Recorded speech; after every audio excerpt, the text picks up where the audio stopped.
Okay, we're going to get started here. We are going to jump right in this evening. Good evening, everyone.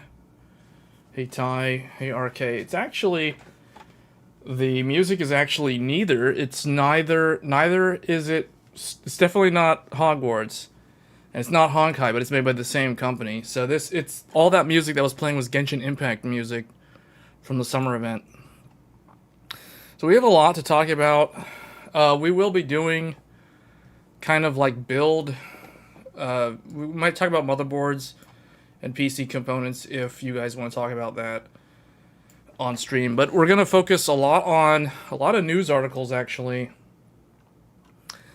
So the first thing, probably one of the biggest things that happened earlier this week this isn't really new. I mean, there were already kind of articles talking about MetaQuest 3, but Meta had their Meta Connect earlier this week. Welcome to Connect. So we are incredibly Mark Zuckerberg took the stage. This is a 2-day event. It took place yesterday and I believe today. And mainstream mixed reality headset. Quest 3 is the most powerful headset that we have ever shipped, and it allows you to blend the physical and digital worlds together. You can navigate it with So this is the first thing I wanted to talk about, because I know that not everybody who watches my live streams are into VR and augmented reality, but it is something worth mentioning in technology news because it was a big announcement this week. Not only did they announce the MetaQuest 3 and the availability starting next month. I think he goes on to say it's October 10th. So when you put on Quest 3, you see the physical. But Meta is really ahead of the game when it comes to VR. Originally, when we go back to about 2016 was the year when the Oculus Rift came out and the HTC Vive, and then toward the end of that year, Sony launched the PlayStation VR, the original PlayStation VR, alongside the PS4 Pro. That was 2016, so that was a while back. But even in that time frame, I always thought that Facebook, which is now Meta, the way they did their VR headset was better than everybody else. The PlayStation VR was really good, but it was tethered to the console, and the console was heavily underpowered for it, even the PS4 Pro. So it was really kind of a battle between the Oculus Rift and the HTC Vive. Now, the problem with the HTC Vive was you needed a really strong graphics card. And at the time, in 2016, the fastest graphics card was the GTX 1080. There was nothing better. There was no 1080 Ti. There was no Vega 64. You know, there was the 980 Ti and the 1070 and the R9 Fury X and the R9 Fury. Those were the only graphics cards that were decently powerful enough to handle the HTC Vive and the Oculus Rift. But the difference was the Oculus Rift was far more approachable. Not only was it lighter and easier to wear, it didn't require the base stations. It required a sensor, an infrared sensor, but that was relatively all it needed. And it was very lightweight, and it wasn't as powerful as the HTC Vive, so it was relatively easy for people to pick up and use, and it didn't really cause them fatigue. And I ended up getting one, I think I think it was like 2 years later. So I got my VR headset, my Oculus Rift, the original one, in the summer of 2018. So it had already been on the market for about 2 years at that point. And I was kind of impressed with how it was. You know, like Beat Saber was really, really fun. I mean, it still is really fun. I mean, it's an excellent workout, if anything. So to me, VR is kind of here to stay, regardless of what people say about it. It's only a matter of time before it finds its niche, because I kind of think that VR hasn't really gotten quite there yet. It's still a slow ramp up, but I think that Meta is doing the right thing by making it far more affordable, because they announced this thing for $500. Well, $500 for a wireless headset with full body tracking, inside-out tracking. The controllers are really well done. I think it's a good product. The fact that the setup, and it automatically maps the room that you're in. So setup is far easier than it was before. Which makes it so that if you pick up a digital ball, so it's easier to pick up and just get right into it. And I think that is the key. That is one of the most hindering things of the earlier VR headsets. Did I get motion sickness at all? No, see, so I don't have a problem with motion sickness with the VR headset.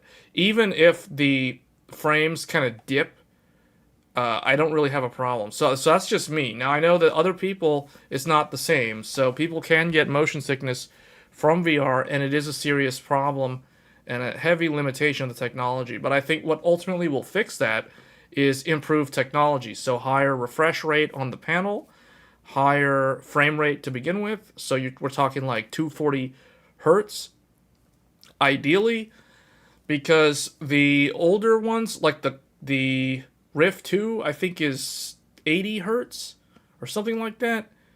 And the PlayStation VR is pretty good. That one was like a 120 hertz, but it only ran at 90 hertz because the console wasn't powerful enough.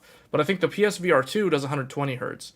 So, 240 hertz I think is kind of there, where once VR headsets are consistently 240 hertz, and the applications that you're running in the VR headset itself is actually taking advantage of that kind of frame rate and refresh rate, then I think motion sickness will be decreased. But ultimately, it still depends on the individual, because everybody's different. There'll still be people that their brain just doesn't do well with getting tricked in terms of depth of field and that kind of thing. So because of that, VR probably is never really going to be for everyone. But I think that there are ways for someone who has motion sickness or suffers from motion sickness with VR to kind of work up a tolerance for it over time and get used to it. So that's kind of my 2 cents on the VR where we're at. But I do think that the MetaQuest 3 is potentially going to bring the next generation of VR, because, and at least augmented reality, because drop it wherever you are and it'll show up in I like what they're doing here. I just don't know how practical it is to be watching sports games like this. But what's cool about it is, they're showing the guy watching the game on the center screen. He's also able to track 8 other games that are going on simultaneously, whether or not these are replays or they're other games. I mean, this is Boston versus Indiana, Denver versus, I don't know what that one is, Detroit versus Orlando, LA Lakers versus whoever that is, GSW. So, it's interesting being able to watch in real time, not just one game, but then also kind of watch a different one simultaneously on the side. And if you find one of those other games more interesting, you can quickly switch over to that. So that's kind of cool, because that allows you to sort of change your primary viewing channel, or I guess whatever your streaming channel. Thinking of like cable TV, Golden State Warriors. Golden State Warriors. So there are some kind of niche use cases for it, but I think that we're not quite there yet. But the thing is, the whole point of me bringing this up is I do think that Meta is in first place. They're kind of at the front when it comes to VR, because regardless of what your opinion is on Meta as a company, with like data privacy concerns and all that kind of stuff, they are definitely forging ahead.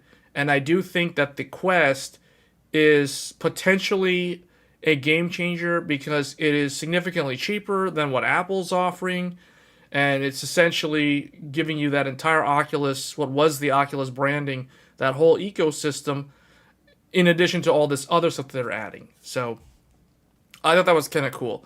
Meta augmentations, they talk about this. I don't know, like, this is kind of interesting. So it's like you're able to use augmented reality to view like what you would essentially be watching on a phone in real time, or you could put like Instagram. You could put a digital portal next to your digital portraits or pictures on the wall, this kind of stuff. And then notice how there's those things that were floating around there. Notice how they had like, let me go back. There's like this stuff over here on the right that's just kind of floating. These crystals, so just floating in the air like that. That's kind of weird. It is the most powerful headset yet, with the next generation processor. So this has the next generation Qualcomm XR2 Gen 2 when it comes to the processor. great new precision controllers or the awesome hand tracking that has just gotten a lot better. End to end, we have designed. And they're this also thing doing hand and tracking, so you don't optimized actually it, need the to hardware use the stack, controllers software all the stack, time so it can deliver to actually interact amazing mixed with reality the and VR and world's the best AR. immersive content You can. It platform. actually responds So, there it to is. like touch controls or just like Quest 3, hand it is gesture shipping on controls. August 10th. You can order it today for So October 10th, $499. he messed up. He said August 10th, but it's actually October 10th, obviously, because they're doing this presentation. They did this presentation yesterday. So $400, $499, so $500, shipping October 10th, so next month. But it's interesting. I'm gonna be paying attention to see how it goes. I don't have any like wireless VR headset, but this is one that I think could be potentially one that could get more market not saturation, because the VR market is still so new, but it could definitely sell a lot. Definitely a lot more than the $3,000 one from Apple. Would you use a Quest 3 instead of a second monitor? Well, see, the thing is, I think they're going for a different use case. The idea behind this is you're supposed to be untethered. So when you mention a second monitor, that implies that you're literally sitting at a desk and you're not doing anything else. Like, you're literally just using a computer. In that regard, that's a different use case. I don't really see myself using this VR headset to do things that I would traditionally do on a desktop computer. See, so this is something that you would be using either in conjunction with a smartphone or as an alternative to using a smartphone. That's kind of the way I see it. So I don't really, this is definitely not a desktop replacement by any means. So, but the thing is, there's some interesting things you can do with VR that you can't really do with a regular fixed display, right? Like, he was showing how you could move things around. You could have a screen up with one thing playing. If you're doing something else on another screen, you can move that out of the way and put something else there. You can rearrange them. I mean, you can't really do that on the desktop unless you have a really big monitor, and then even then, it kind of depends on how the individual uses the computer, because if you're someone who uses a really large 4K monitor and you have a lot of apps open all on the same screen, then nothing's ever really full screen. And then I just feel like that, to me, is not how I personally would use the screen. So ultimately, it's going to depend on the individual. But the other big thing that I found even more interesting than the Quest 3 we are building a platform was the AI. for creating AIs. So they talked about that help AI. you get things done. Everybody, I feel like every tech company in the last few months has been talking only about AI and their AI strategy. So obviously, Meta has to answer to the whole AI playbook. And here they go. They announced AI for all of their apps. So Instagram, WhatsApp, Messenger, Facebook eventually they're going to be embodied as avatars and are getting avatars. They're getting like AI avatars, and think of it like NPCs that exist in the apps with their own personalities, with their own everything. They can talk to you like a chat GPT. But even before that, we have been And they're also doing like image-generated emojis and stickers. They're also going to be in all these apps. So they're really ramping up on their AI use case here in a lot of their apps. Wii characters, yay. First up, we got Meta AI. So Meta AI they get Meta AI your basic assistant, first. I guess maybe I should that mute you can talk to like a Zuckerberg here, right? because you he's can message Meta AI talking in the background. Any of the messaging apps, WhatsApp, Messenger, Instagram, Direct. So WhatsApp, Instagram, Direct, basically all of them are getting Meta AI. Soon you're going to be able to message it in Quest 3. And it's Quest gonna 3 help is you getting it as well, so the answer VR headset's your going to get basic it. questions or requests. Let's check this out. So let's say you're planning dinner. You got Max the sous chef. Okay, here's the thing that is kind of the next level crazy. Not crazy, but the next level of like what AI is doing. So check this out. Who can help you? Here, okay, this is what interests me the most in terms of what Meta announced. The VR headset was cool, but this I thought was like, I wasn't expecting this. So what they did was they I guess they had a bunch of famous celebrity people sign on board, sign their souls away to get their facial animations recorded, get their voice sampled enough to the point where they can literally make that person's voice be the voice of the AI of this NPC that they're essentially creating with this personality. And what's cool about it is not only do they have the actor or the actress's voice, they also have the ability to make that voice speak in any language, as though it were the original person's voice speaking in that language. So think of it like this guy, Max. Max is a sous chef based off of this AI personality that they've created. So they're essentially they're turning famous people into NPCs. That's literally what this is. It's fascinating when you think about it. It's kind of funny when you think about it in another way. But like, essentially, they're creating a bunch of individual characterizations of what you guys know as a chat GPT. So it's like think of it like a specialized chat GPT that excels in one certain thing. Like it's the language model is trained around some sort of specialization. So in the case of the example that they show here, Max, he's a sous chef. That means he's going to know a lot about cooking. So you ask him, like it says, what is a kid-friendly meal I can make that secretly has broccoli in it? So that was the prompt. That was what the person typed in. So then Max, the AI, says, hey there, I've got a great idea for a kid-friendly meal that secretly has broccoli in it. How about some broccoli and cheese stuffed shells? They're easy to make and are a great way to sneak in some veggies. Plus, who doesn't love pasta and cheese? Win-win. So you can tell, it's kind of an elementary sort of answer, but it would be interesting to see, like, what sort of gourmet sort of things this AI chef can come up with. Then they give another example. Lily, personal editor and writer, tell me what you're working on, blah, blah, blah. So it's like, I'd like to write a story about AI characters. Where should I begin? Beginnings are always tough. Let's see. How about starting with some character sketches?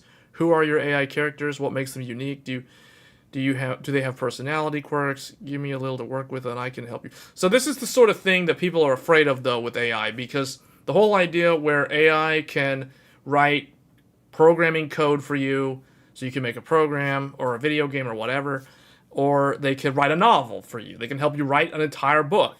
That's kind of what's going on here. This is where it's headed.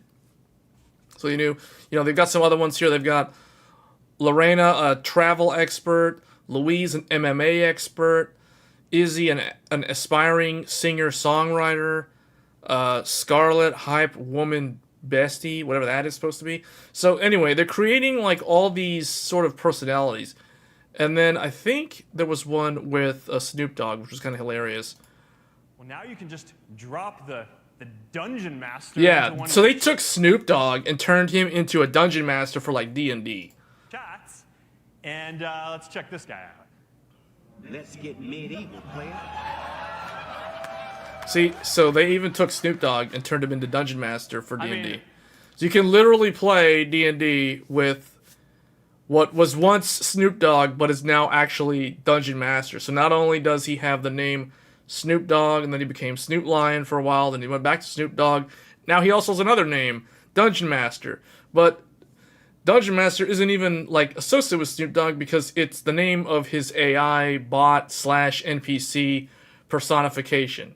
This is where we're going with this. This is like the next level of complexity when it comes to leveraging AI. Who hasn't wanted to play a text, adventure game? And Zuckerberg's all into it. Like, who hasn't wanted to play D&D with Snoop Dogg? I mean, I never ever imagined that once, but I guess other people had that fantasy. We're also very focused on giving all of you the ability to build AIs too. And here's the other part too. So supposedly, at the very end here, he announces that they're going to open this up to the public, so whoever uses their apps can potentially create their own characters. So I don't know if that's going to turn into a monetization scheme, or like if there's a way for the person who creates that NPC / AI bot and then Facebook and them, or I guess Meta and the person who made that LLM or trained it or whatever is then able to monetize that. Because I have a feeling that they want to monetize this stuff somehow other than stealing all your data. But they want to be able to go about monetizing it in a way that everybody can benefit from it. So he announced AI Studio. And we're starting by all of this AI Studio. So it's all on the way. Where you're going to be able to have and the crowd cheers. These AIs will be able to be embodied as avatars. There we go. Someone had mentioned Wii characters. Yeah, so the Wii characters. These look a little bit more detailed than the Wii characters. I think that's going to be they have actual so that brings me to limbs. The last thing that I want to show you today. Okay, here's the next level creepy. Okay, we went from VR and AR, next generation headsets from Meta, to AI chatbots based off of famous people. Now we have the next level. This is like it just keeps getting better and better. Smart glasses. Smart glasses.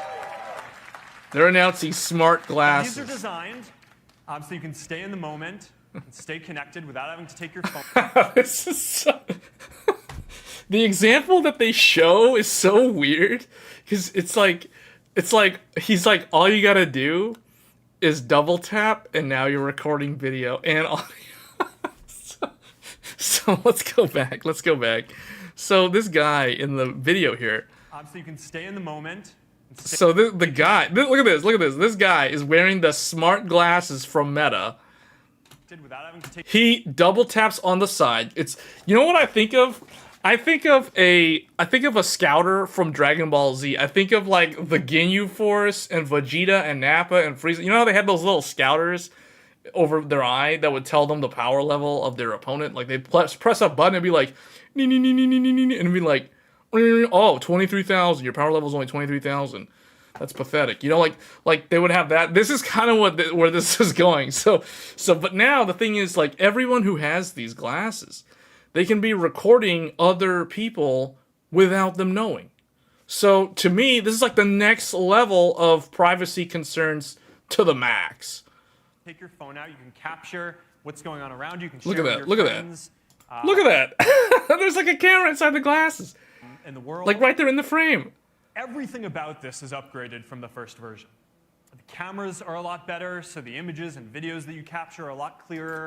Everybody's got the little weird sunglasses. It's like something out of the Matrix or some weird, I forgot what the movie was. The audio is a lot better, so when you're listening to music or podcasts or taking calls. Like, look at how the people who are wearing these glasses are behaving. Lighter, they're more comfortable, and there are a lot more styles, too. Ray-Ban Meta but glasses. The most interesting thing about this isn't any of those specs. Oh, Ray-Ban Meta Smart Glasses is what they're calling it. Ray-Ban Meta Smart Glasses, the next generation of smart glasses. So Google tried doing this a few years ago with the Google Glass, and it just never worked. But for some reason, like, Meta is just forging ahead. You know, like, who cares about privacy? Now you can record everybody. First, smart glasses makes your job easier. Shipping with Meta oh, the AI. You're talking about the AI. But like the thing with the glasses is like the next level of creepy. That's so the comments. The comments. If you were reading like YouTube comments while this was live, it was some of it was hilarious. Some of it was just odd. Let's say you're grilling with your family and you want to know how long you need to be cooking that chicken for. You know, or you're playing pickleball and hits the line and you want to know if that's a fault. She disagrees, but you know the truth. Or let's say you just want to settle a debate, you know, some trivia as you're going out through the world. Just ask your Ray-Ban Meta glasses and they'll respond and get you with the answer. You are going to be able to live stream to your friends. You're going to be... followers. Do you hear what he just said? You're going to be able to live stream your everyday life. You're just going to be able to live stream your everyday life. Just from this. Like, straight up. From your glasses. From your glasses. All right, these Ray-Ban So, that's crazy. Meta smart glasses, we're launching them on October 17th. October 17th. October 17th is when these are launching. The Ray-Ban Meta Smart Glass. That's a long name for the product. But anyway, so I just wanted to mention that because Meta Connect 2023 happened this week. They announced 3 big things typically. Basically, it was the VR, the Meta Quest 3, the AI chatbots, and the Ray-Ban glasses. So that was something interesting because it just shows how these big tech companies are really just forging ahead with new hardware. So the Meta Connect 3, the base model is priced at $500, while the 512 gigabyte edition costs $650. Okay, so basically $650 for the actual one, the one that has Asgard's Wrath 2, a AAA action RPG sequel, is also going to launch with it for free, I think. Anyway, so that's like the first news story. So what else? Do we want to talk about Nvidia right now? There's a lot of stuff to talk about when it comes to Nvidia. So let's talk about Nvidia now, and then we'll talk about Intel and the others. So Nvidia, there's a lot of news, and it's not necessarily good news for Nvidia this week. There is some good news, though. So Nvidia's offices were raided by French law enforcement over suspected anti-competitive practices. Now, I don't know if this is, like, actually warranted for them to do that. So apparently the French government is thinking that Nvidia is engaging in anti-competitive practices. So it says, in a report by Bloomberg, it highlighted that the French antitrust authorities have raided a business that was suspected to have been engaged in anti-competitive practices. The Wall Street Journal was able to confirm that a specific company whose offices were raided is Nvidia, on a suspicion that the company may have its hands involved in anti-competitive practices within the graphics card sector. Nvidia isn't cited by name, and the company has declined to make any statement on the matter. So, now it is worth noting, like Bloomberg says, raids do not presume the existence of a breach of the law. France's competition authority said in a statement on its website, which only a full investigation into the merits of the case could establish, if appropriate. So, it remains to be seen if this is actually true, or not true, but it remains to be seen if Nvidia actually did anything here. Because, according to this, French authorities showed concern about Nvidia's dominance within the tech sector, which could exclude smaller businesses and startups.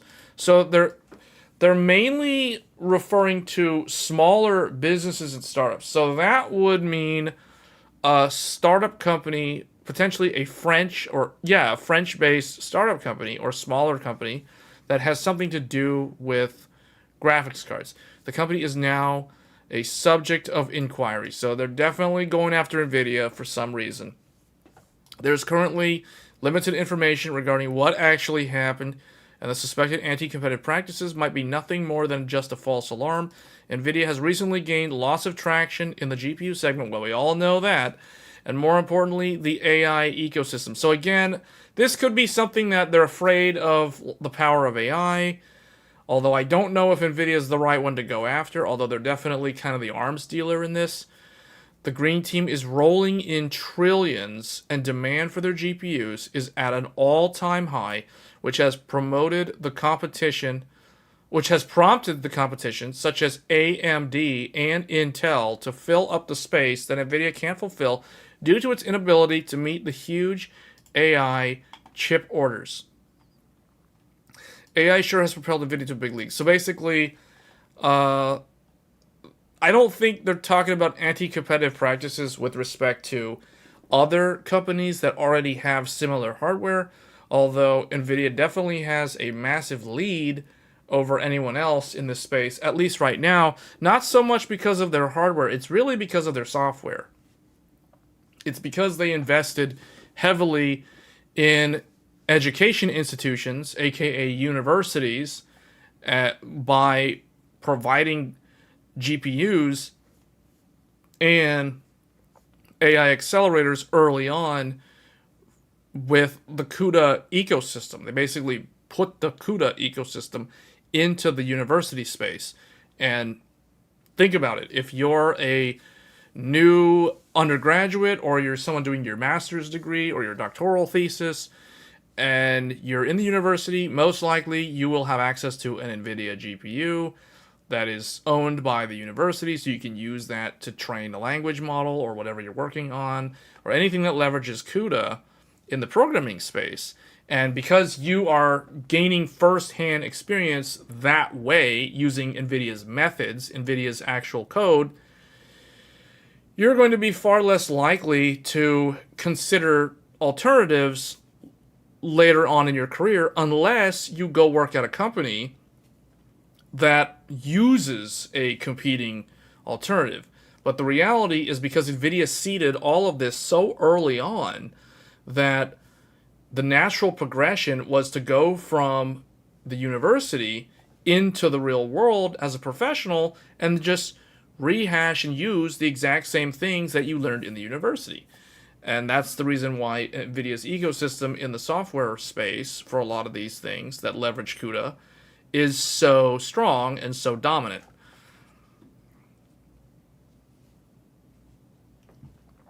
But boy, are they having a problem. They're having a huge problem fulfilling these orders, because the AI GPU shortage is so bad that right now they are at 12-month lead times to get their Grace Hopper, the H100 GPUs, to ship to a lot of their customers. So this is a serious problem, because this could potentially trickle down into the gaming market, into the general GPU market. Because if NVIDIA wants to improve the lead times, they have to start cutting corners, not cutting corners, but have to start allocating their orders from TSMC into the AI market, meaning they have to adjust the ratio of how many wafers they order that are meant for AI versus the number of wafers that are meant for general purpose GPUs. So, if you've got GPUs and you've got AI, if right now they're equal and you have customers that want AI more than you have gamers that want your GeForce 40 series, then what are you going to do? You're going to up the ratio of orders for your AI. You're going to decrease the orders for your GeForce GPU 40 series. So that means there will be less 40 series GPUs in supply over time, because the demand for the AI is so high. So if you guys remember what the world was like 2 years ago, in 2021, it was known as the dark times for anybody who was a PC enthusiast, because you couldn't buy a graphics card without paying scalper prices or without waiting in line every morning outside of a Best Buy or a Micro Center if you really wanted one of these things, or if you were trying to do Newegg Shuffle and you were okay with wasting money on a power supply that you would then sell to somebody else, or you might just upgrade to it yourself, and then you trade out your old one or whatever it was, or buy a motherboard bundled with, some arbitrary motherboard that you didn't want, combined with an Nvidia GPU or even an AMD GPU, because those were also in short supply 2 years ago. So, and everything was overpriced. So there could be a return to that situation next year, because Nvidia can't get this under control. There's just too many people ordering their AI GPU. And think about it like this, they're already hitting 12-month lead times. That's the reason why this article says the GPU shortage could last until 2025 due to the supply constraints, says TSMC. So the only way that Nvidia can fix this, because part of it is out of their control because TSMC is maxed out. The only way Nvidia can fix this or alleviate it for their AI GPUs is, like I just said, decrease the number of RTX 40 series that you're producing through TSMC so you can reallocate those wafers to manufacturing the AI GPU. Now that's going to cost Nvidia more money because those chips are way more expensive to produce at TSMC than the 40 series because these AI GPU chips are enormous. So their defect rate is higher. Therefore, it's going to cost more money per actual wafer. So it's going to cost Nvidia more money. So I guess, but the thing is, at the end of the day, I don't think it hurts their profit margins because the profit margins are so high on this enterprise-grade AI hardware. You got the G600. Is the G600 the same mouse that I have? I think it is, isn't it? Yeah, it's this mouse right here with the buttons on the side. So TSMC faces huge hindrances in the packaging capabilities. Now, this is where others could come in to play. Samsung could try.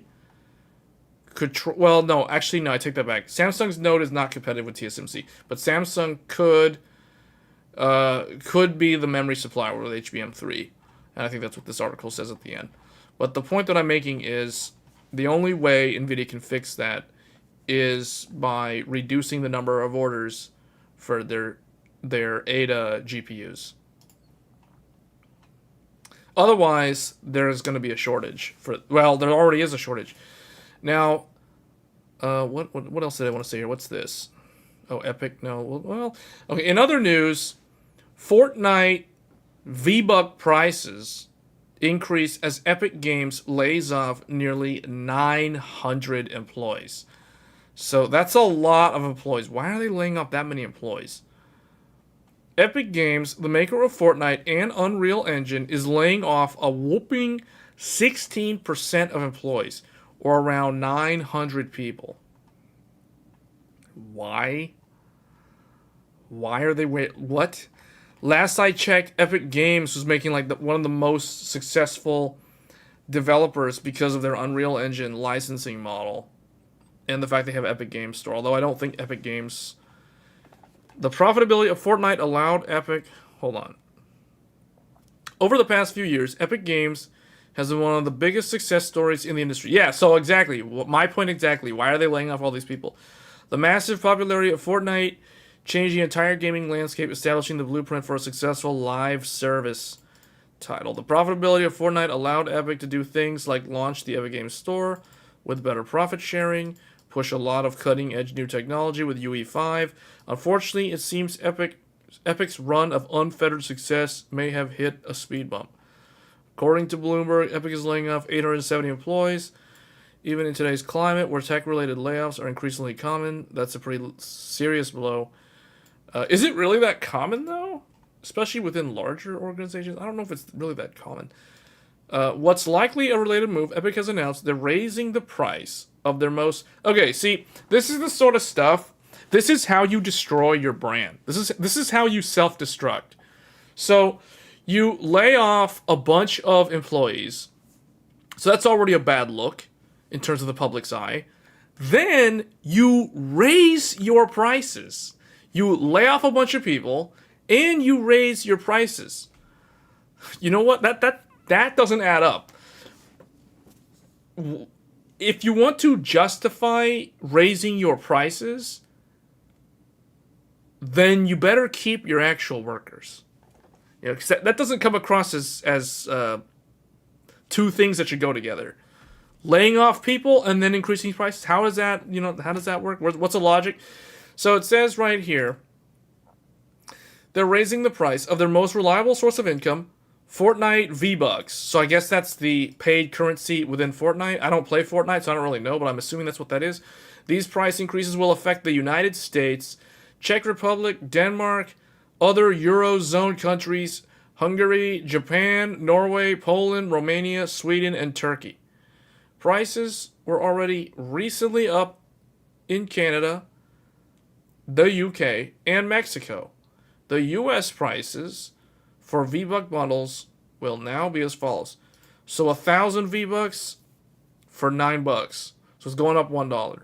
So the biggest one, 13,500 V-Bucks for $90. It was $80. So basically, what is this? Like a 10% roughly increase in everything? It kind of skews, like, well, so it's going up. It's not a huge price hike, but yeah, that's a feels bad. That's how you destroy your brand. That's how you make yourself look bad in the public eye. Lay off a bunch of workers and then raise your prices for your most profitable thing that you sell. Your live service V-Bucks in Fortnite. Yeah, good job, Epic. That's a really good look. Yeah, I'll be sure to continue not to play Fortnite after reading something like this. Cool beans. Okay, next story. Final Fantasy VII Rebirth map comparison highlights massive scale explorable areas. Let's see. So, they're saying it's going to be massive, but everybody who played the original Final Fantasy VII already knows that. So, kind of the scale.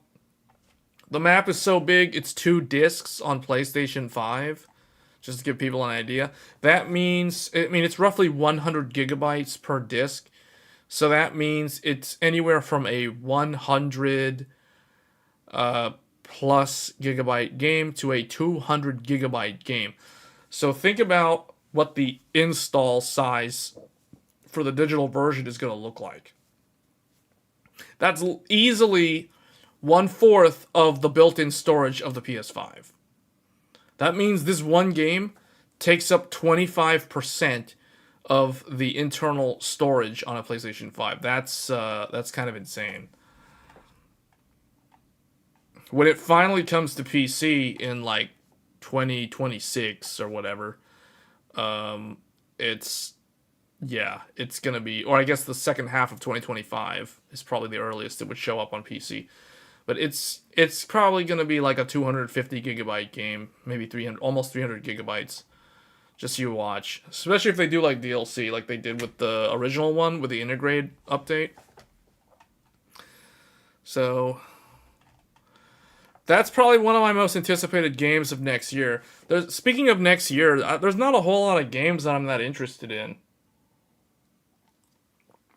It's mostly just, unless there's like a new, like, unless Capcom, there was a rumor that Capcom was supposed to announce real soon, because they didn't announce it at the TGS last week. They're supposed to announce some big game for a release for the Q1 of next year. So, and a lot of people are thinking Monster Hunter World 2. They're thinking a Monster Hunter game, not a Resident Evil game. I mean, I can kind of see that. New Monster Hunter? Ty saying new Monster Hunter? Yeah, possibly. I mean, that would be a pretty good game. That would definitely be on my list. But see, right now, I'm only tracking like 3 or 4 games. So I've got Tekken 8 for January, Final Fantasy Rebirth, this game on screen. That's for the very end of February. So February, literally on the leap year day, 29th, is when this game comes out. And then Final Fantasy 14, New Dawn, whatever the expansion is next summer for Final Fantasy 14. So that's the 3rd game. And the only other one that I can think of would be whatever Capcom is thinking of releasing, which would hopefully be like Monster Hunter World 2 or something Monster Hunter related. I don't know, because I haven't played Monster Hunter in a long time. I skipped Monster Hunter Rise. I completely skipped it. I played World. I played the Iceborne expansion. I literally put almost 1,000 hours into Monster Hunter World until I switched to Genshin Impact. So, like Monster Hunter World was like my grindy game that I'd go back to until Genshin Impact. You gotta get a fight pad for Tekken 8. You want the full experience? I have a fight stick, but I don't really use it. I have a PS3 fight stick, and it works with the PC. In fact, it works with the PS4. It's the official Namco one for Tekken Tag Tournament 2 from back in the day. So I've had it for like, at this point, it's about 11 years old, that fight stick. It still works. I mean, I might try fight stick, but realistically, I haven't used it in so many years. I think I used the fight stick a little bit when Tekken 7 first came out. But then if I go back to play Tekken 7, like, I'm going to be on pad. And every other fighter, like Fighter Z, Soul Calibur 6, all those type of games, I usually, historically, always played those games on the actual controller. So, and I could play Tekken on the controller just fine. So, but we'll see. I might bust out the old pad and see, or fight stick once that game comes out. But yeah, that one is a big UE5 game. And then we've got these. And then the other one that I'm tracking is a lesser known title. For those that like traditional JRPGs that are turn-based, The Legend of Heroes, Trails from Darkness, I think is the official English name, but it was Kuro no Kiseki, which basically means Trails of Black or Trails of Dark. But I guess they're changing the name to Trails from Darkness, so that's how they translate it anyway. But anyway, The Legend of Heroes Calvard Arc is coming out in the localized English one next year. So I played a little bit of the Japanese version on the PlayStation 5. I never finished it. But I'm looking forward to that game because that game has a new battle system and it's on a brand new engine. It's not using Fire Engine because the Ease games and the Legend of Heroes games, so the Cold Steel series, so Cold Steel 2, 3, and 4, those were all on Fire Engine. And for those that don't know, Fire Engine is an engine made by Sony for developing games on the PlayStation 3, and then it was also ported to PlayStation 4, but then they kind of retired the engine. They just EOL'd it, and now developers kind of have to move on to other things, or they have to develop their own, and a lot of people moved over to Unreal, or they made their own. Or they never used Fire Engine to begin with, and they always had their own. I mean, that's typically like From Software, Capcom. Capcom has their RE engine, which I think is one of the best ones. In terms of how good things look, in terms of how the physics work, and the fact that Capcom games don't make your computer feel like it's a potato when you're trying to run a game that has very high fidelity visuals. So that's why I'm a big fan of Capcom's RE engine. So in other news for Nvidia, here's a nicer article about Nvidia that's not all doom and gloom. So the CEO, Jensen Huang, for those that don't know about the history of Nvidia, Nvidia was founded in 1993 by Jensen Huang, aka Leather Jacket CEO, and two others. Because remember, his title is co-founder. He's co-founder and CEO. He's not just the founder. It's not just him alone. You don't start a company all by yourself if you want it to become a multi-million-dollar, trillion-dollar company. So he and two others literally went to Denny's, and the Denny's is the one that's shown right here in the article. Jensen Huang visits Denny's, the beginning of Nvidia's trillion-dollar journey. So, yeah, they went to a Denny's to discuss chip development that would lead to the output of 3D graphics on a computer. With small steps, the company had become what we see as Nvidia, which is at the forefront of being the pioneer in computer graphics. Jensen discloses that working at Denny's has framed his life. He worked at Denny's? I thought he was just there because he quit his job. Maybe he quit his job and he was working at Denny's part-time or something. I don't think he was actually working at Denny's. But anyway, Denny's has framed his life in a way that teaches humility, hard work. Okay, I guess he did work at Denny's, but he had a job before that. In fact, he worked at AMD. So, Nvidia's blog reveals that Jensen had an amazing time visiting Denny's, meeting with the company's CEO, whose efforts were also catalyzed by dining in at Denny's. Interestingly, the restaurant has declared a Denny's $1 trillion incubator contest, which holds a $25,000 prize for creating a $1 trillion idea. The contest is indeed distinctive, but it does hold the element of surprise whether a new company could be born through individual dining at Denny's. Denny's dedicates this booth to Nvidia, the booth that launched a $1 trillion company. Congratulations, Nvidia. Who knew that an idea started here would change the world? So, I thought that was a kind of an interesting article. You know what this made me think of? This made me think of in a game where, typically like a game like Dark Souls, or more recently Lies of P, where you start at a certain location at the very beginning of the game. So think of Dark Souls, for those that play Dark Souls. You start at the undead asylum as a prisoner, or you're just kind of locked up in a cell, and then you break out, and then you get away from there. A giant bird picks you up, takes you to the lower area, away from the northern lands, and you're basically free at that point, and you just explore the rest of the world.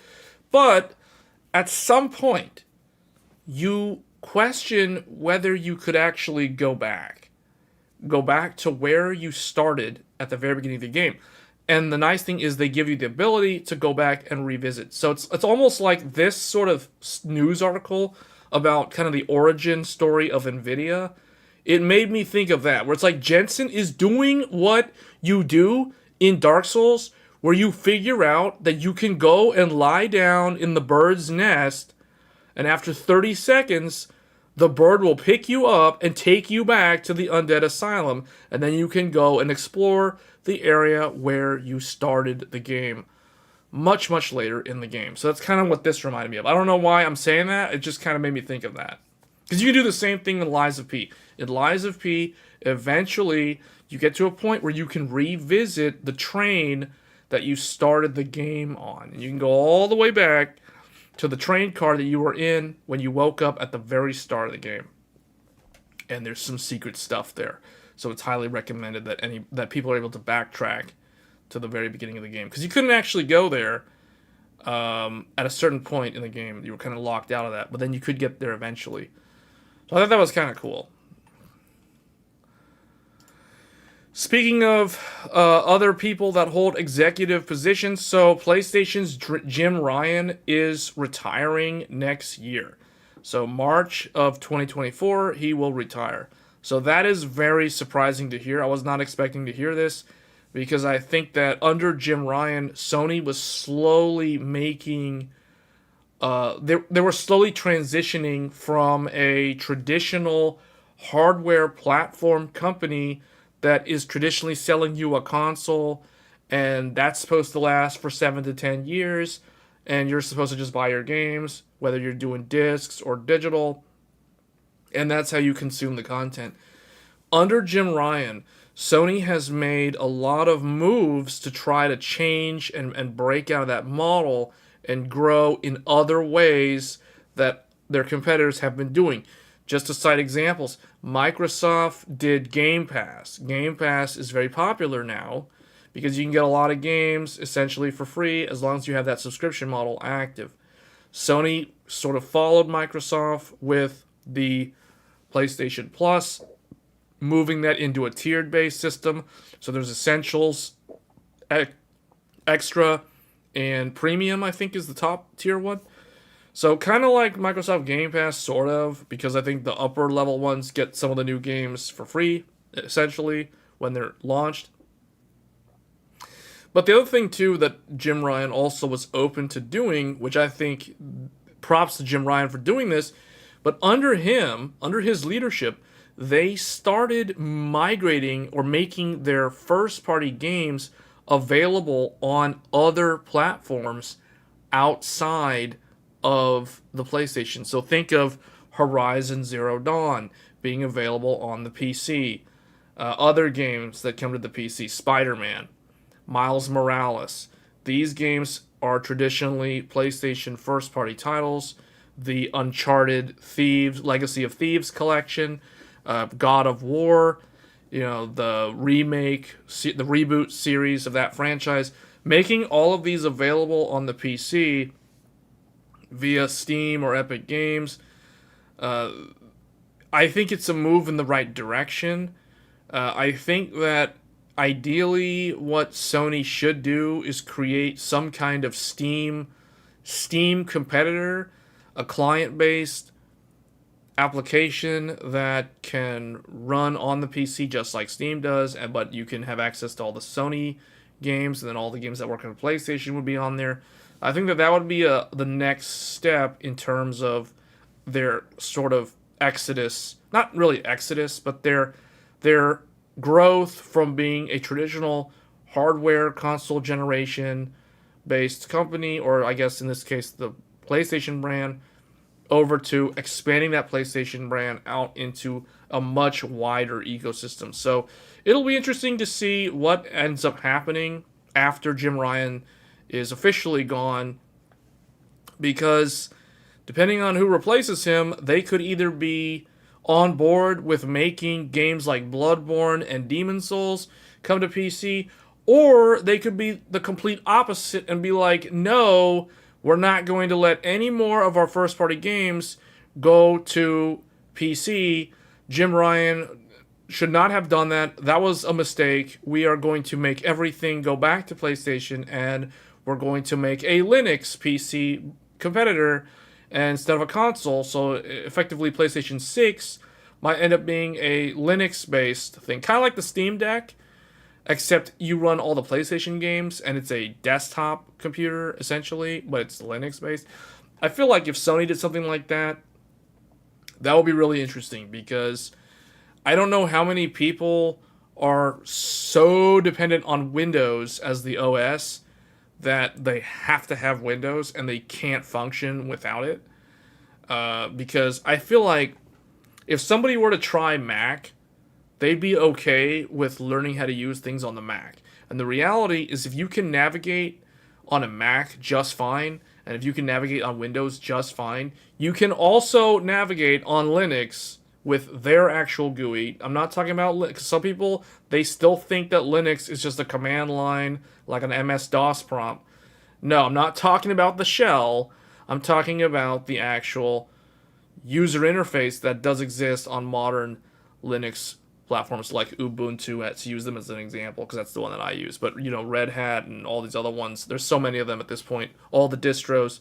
Sony could have either one of those distros and just have like their own skin on top of it as the PlayStation skin.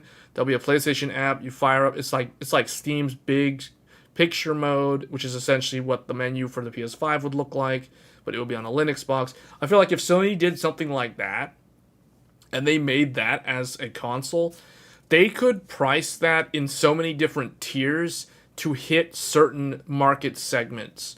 So, for example, it would be kind of like buying a pre-built PC from Dell or HP. Like, think of it like, instead of buying an Alienware or an HP Omen or an Asus whatever gaming pre-built PC, instead of that, you're buying a Sony first-party PC.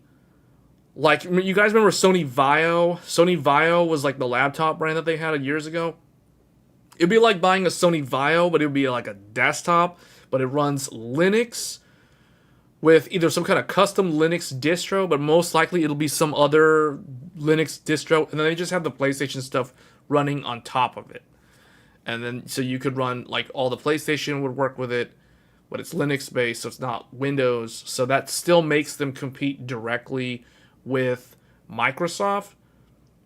I feel like that would be it. But they would be able to do different setups. Like, they wouldn't just... They would have the base one, which could be like $600 to $700, and I think they could get away with pricing it that high because it's literally a full-on PC. It's a full-on desktop at that point. Like, they're selling the box, so you still have to supply the monitor, you still have to supply a keyboard and mouse, although they might include one for cheap, some like membrane keyboard, some $30 keyboard or whatever. But the way I see it, if Sony wanted to make something really evolutionary, they'd have a gaming PC that's Linux-based, that runs all their PlayStation 5 and PlayStation 6 and PS4 titles. what would the Sony pre-build be called? I mean, they would have to come up with something. I'm not going to put words in their mouth. But if they were developing something like that, that would be really cool. Because they could do different tiers. They could have a $700... They could have a $600 base model with like a 2 terabyte SSD. They could do a 4 terabyte SSD, $1,000. They could do a $1,500. You know, it would allow Sony to scale their product stack. So they have like the Elite one, the Pro one, you know what I'm saying? Like they could have different pre-build tiers which have various different GPUs in terms of the horsepower. I think they would all have the same CPU because I think that there's no reason to have different CPUs. It would just be like the same.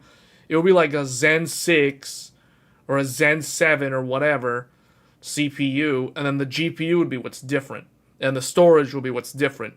And of course, it could be user expandable too. Like it would come, it would ship with like the integrated storage would be 2 terabyte for the base, 3 terabyte for the middle one, 4 terabyte for the maximum one or whatever. And then you could add like your own M.2 Gen 4 or Gen 5 SSD. You know what I'm saying? So that's kind of how I see them doing it.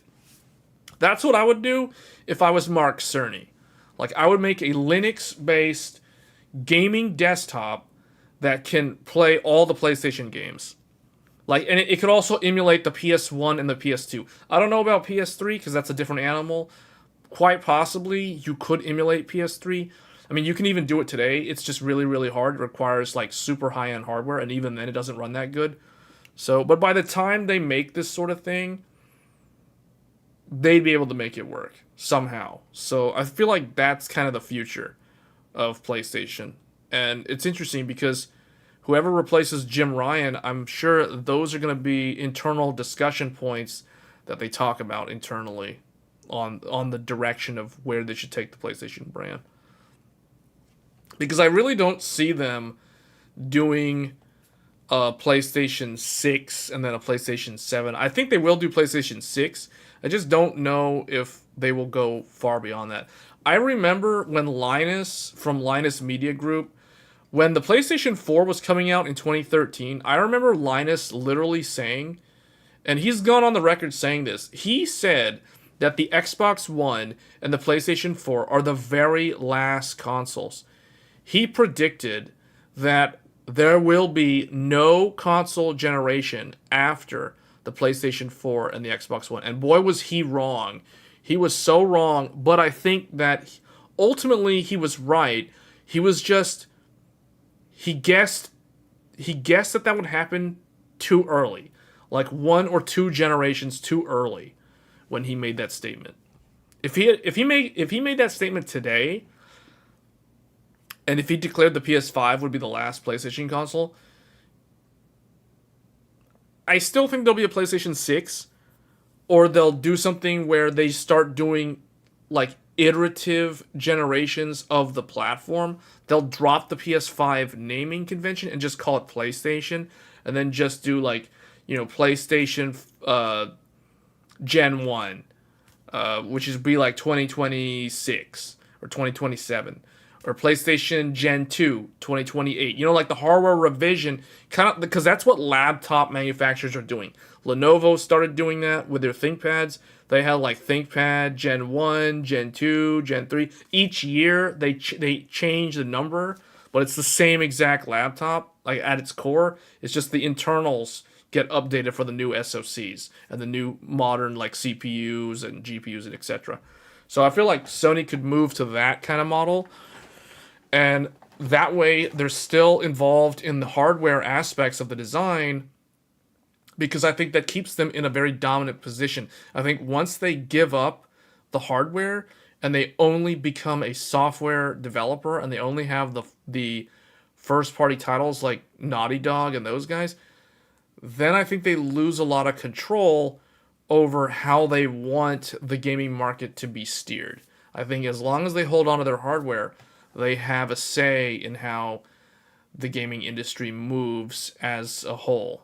So I don't see them leaving the hardware space. I think Microsoft is more likely to leave the hardware space before Sony, but I could be wrong. It would be in Microsoft's best interest to maintain a hardware presence so that they can also exert some sort of control over the industry and have some sort of say in the direction in which it goes.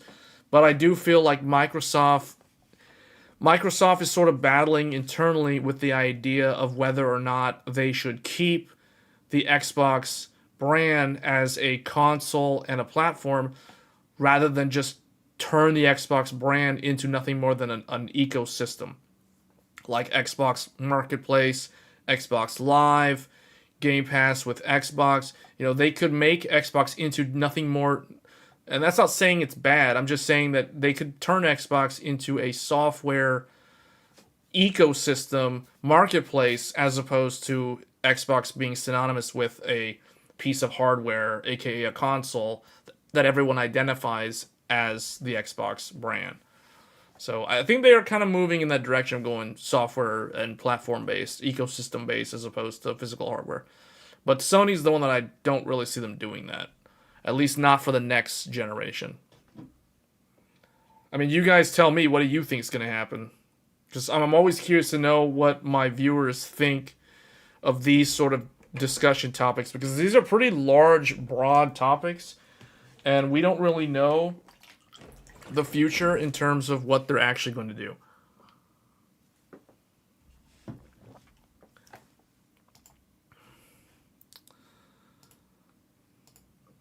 Alright, so we're going to close some of these out. We closed that. We closed the Epic Games one. The AI shortage. Did I talk about this? Oh, we'll talk about Blackwell in a little bit. That's the big one for Nvidia.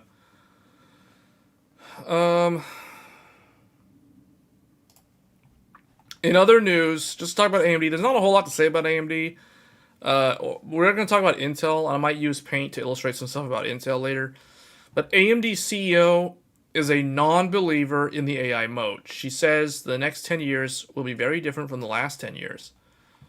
So Dr. Lisa Su once again showed her interest in the AI segment, where the company is aiming to tackle Nvidia later this year. When you think about moats, markets where people are not really wanting to change things a lot, the next 10 years, so what she means by this, when she refers to moats, think of like a castle with a moat. You know, it's supposed to protect the castle. It makes invading the castle much harder because you have a big thing of water. You essentially have a ring of water, of deep water, surrounding the castle, so you can't easily get in. There's only a few entrances. There's a few bridges. So what she means when she's referring to a moat, she's talking about it from a financial standpoint. If a company is considered a wide moat company, it means that they are isolated from a lot of external network effects that could negatively or even positively impact their business, but usually it's referring to it in a negative context. So if you have a wide moat, you're typically thought of as a mature company. You've been in the industry for a very long time. You have a lot of financial security. You've got a lot of cash saved up. So you're not going to go bankrupt instantly if something bad happens. Like if you have some kind of failure, defect with a product that requires you to RMA a ton of products and then lose a bunch of money that quarter or however long it takes to replace all those. You're going to survive if you're a wide moat company. If you're a thin moat company, or if you don't have a moat at all, that means that if things go south for you financially, you are in big trouble and you could go out of business. So when she's talking about moats, so when you think about moats, which are typically markets where people are not really wanting to change things a lot. Again, it means that it's a mature company, it's a mature technology, or it's a mature market, depending on the context of the conversation. So in this case, she's talking about AI. The next 10 years are going to be different from the last 10 as it relates to how you develop within AI. And the benefit of an open source approach is that there's no one company that has all the ideas. That's very true. So the more we're able to bring the ecosystem together, the more we'll be able to take advantage of those really, really smart developers who want to accelerate AI. So AMD's in an interesting kind of position here because they are sort of playing second fiddle to Nvidia in the AI space. So not only are they second fiddle to Nvidia in the GPU space, They are now also second fiddle to Nvidia in the AI space. So they have their MI instincts, and now we're just kind of move past this article here because there's another really interesting article that came out today. So AMD backed LLM developer. So LLM, for those that don't know, it stands for large language model. So again, it is an AI term. A developer makes fun of NVIDIA's AI GPU shortages. Now, I don't know if she really meant to make fun of NVIDIA's GPUs, but this is an interesting topic because it does kind of show the frustration with being able to get the NVIDIA GPUs, assuming you have the money to buy the Grace Hopper H100s from NVIDIA. You can't even get them in hand until the second half of next year at the earliest. So that is a huge problem. So there's this company called Lamini. Lamini's CEO puts up an interesting short video accurately representing NVIDIA AI GPU shortages and cooking up AMD Instinct GPUs. So it's an enterprise-focused company for AI development. The CEO, Sharon Zhao, came on X. I hate that name. They should call it Twitter. Why do they keep calling it X? Elon Musk changed the name to X, which sounds so retarded. Twitter was a much better name. To express the frustration of various AI startups, including themselves, over the lack of availability of NVIDIA GPUs. So she made a video basically saying that... can we watch it here? We're about to reveal a really big secret. Let's see what's cooking. Strolling over to the oven, grabbing my oven mitts. Okay, she's strolling over to the oven. Just like Jensen Huang would go to his. Nope. 52-week lead time. No. 52-week lead time. What did I just say? People? If you want to buy a Grace Hopper H100 for AI and you want to train AI models for enterprise use cases, you gotta wait 52 weeks. How many weeks are in a year? 52 weeks are in a year. Just FYI. Not ready. So it's not ready. Yeah, you're you're not gonna get them. Doo-doo-doo. So she checks the Yes, grill. put them in this morning and Why are AMD AI accelerators in the grill? they're done. Let's pick one up and see. Why is there Run an your MI LLMs on instinct AMD in a Instinct grill? today with Llama. Why did it have to be in a grill? You know what I'm saying? Like, what? Meanwhile... I got something I gotta show you. I love this video. I love the way he starts out the video. He's like, I got something I want to show you. This makes me think of that one video from way back when YouTube was brand new. It's been cooking for a while. It's like he was reballing the solder joints. Okay, ladies and gentlemen, what we got here is the world's largest graphics card. All right, so basically her video is supposed to be a parody of that video because you can't get those for 52 weeks. So they're back ordered. They're on back order like for over a year. So at this point, and that's the reason why I said at the beginning of the stream, the only way Nvidia can alleviate this problem is either reducing the number of orders for their Ada GPUs, aka RTX 40 series, in order to allocate more wafers to their AI chips, or they have to find a second supplier. And currently, no one else besides TSMC is capable of manufacturing these things. And that's the reason why there really isn't many options for them. So that basically means that no matter what happens here, Nvidia is not able to reach full market saturation just because they're bottlenecked through TSMC. So, you know, what that means is that opens the door for Jim Keller's startup and Roger Kodori's startup to do their thing. Whatever they're going to do with AI, if they're going to do like a design, that's great, but guess who has to build it? TSMC has to build it. So they're just straight up bottlenecked. Everybody's bottlenecked. Even AMD is bottlenecked, I might add. Because Like the CEO, like she just said, you can get AMD ones and you don't have to wait 52 weeks. In fact, she literally says right here that Lamini has been secretly running on over 100 AMD GPUs. So she's talking about the MI Instinct. She's not talking about regular Radeon cards. These are AMD like enterprise GPUs in production all year, even before ChatGPT launched. So if you've tried Lamini, then you've tried AMD. Now we're excited to open up LLM ready GPUs. Now there's another guy. There's another kind of like outspoken. He's kind of a YouTube personality at this point, but he's a very intelligent. He's an ex-Meta, ex-Twitter employee who did a lot of the back end, hardcore coding for a lot of the way that their internal algorithms work for their search and their data mining. His name is George, I think George Holtz or George something. He's another guy that had been saying for months now that he's like, anybody who keeps on trying to buy Nvidia GPUs for their AI startup company, they're straight up like going to destroy themselves. They're just basically going to go bankrupt because they're not going to be able to put out a product on time because they're waiting for a year for Nvidia graphics cards to ship. They wasted all their angel investor funding to buy those Nvidia GPUs. They can't get them until late next year, so they're not able to do anything. They're just sitting there twiddling their thumbs, and they just wasted all their money, so now they're delayed because of this bottleneck.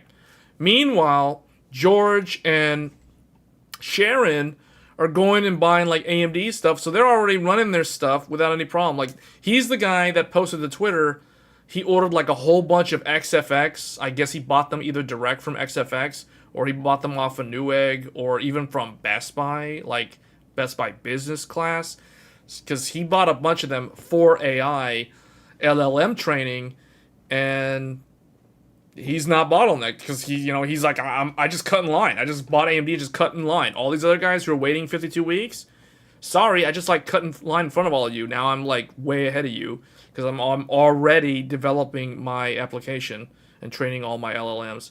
So it's definitely an arms race at this point. It's like, who's going to have the market dominant AI applications, and how will they monetize them?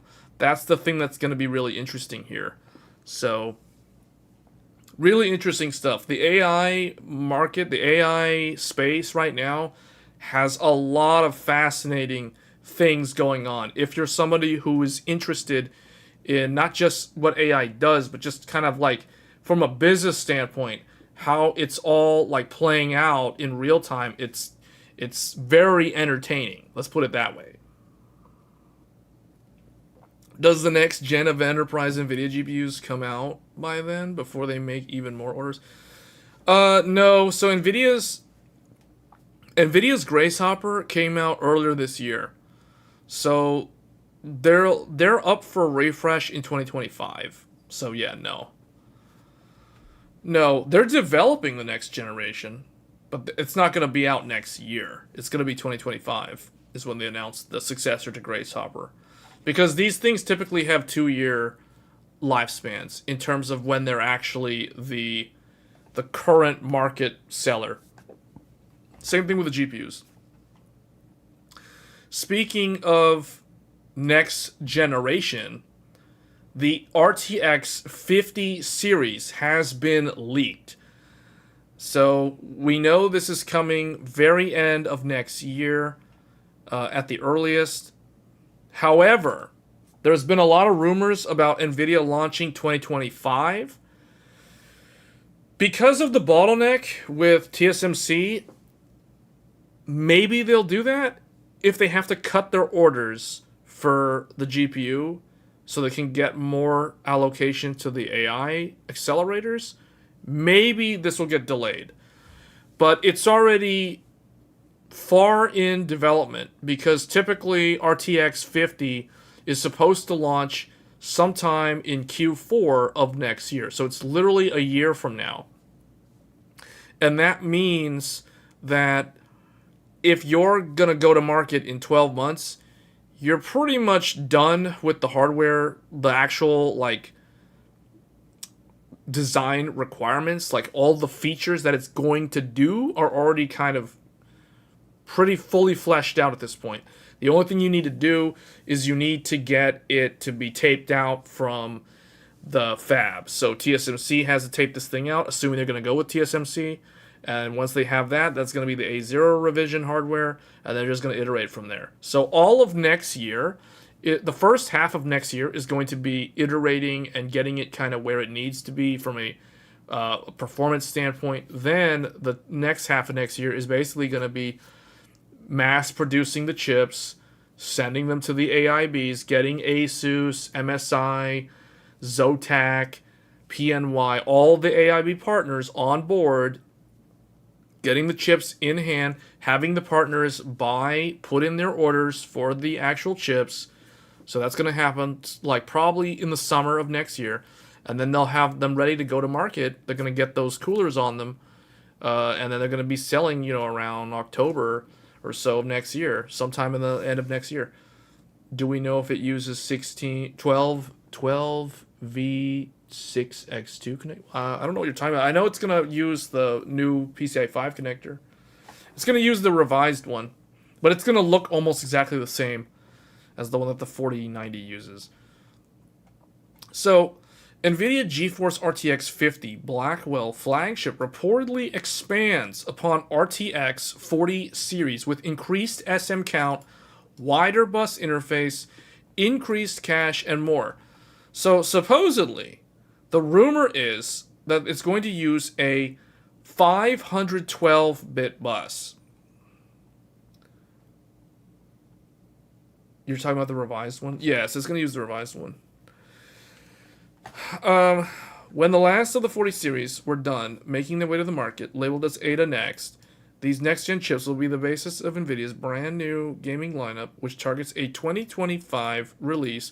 Now, we all know what that means.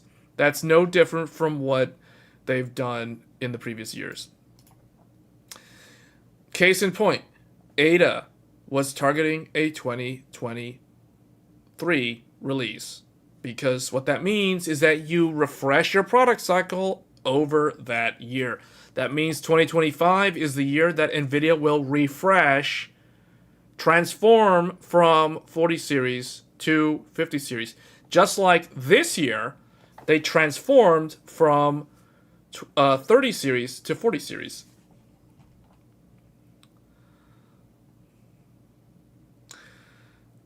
Let's see.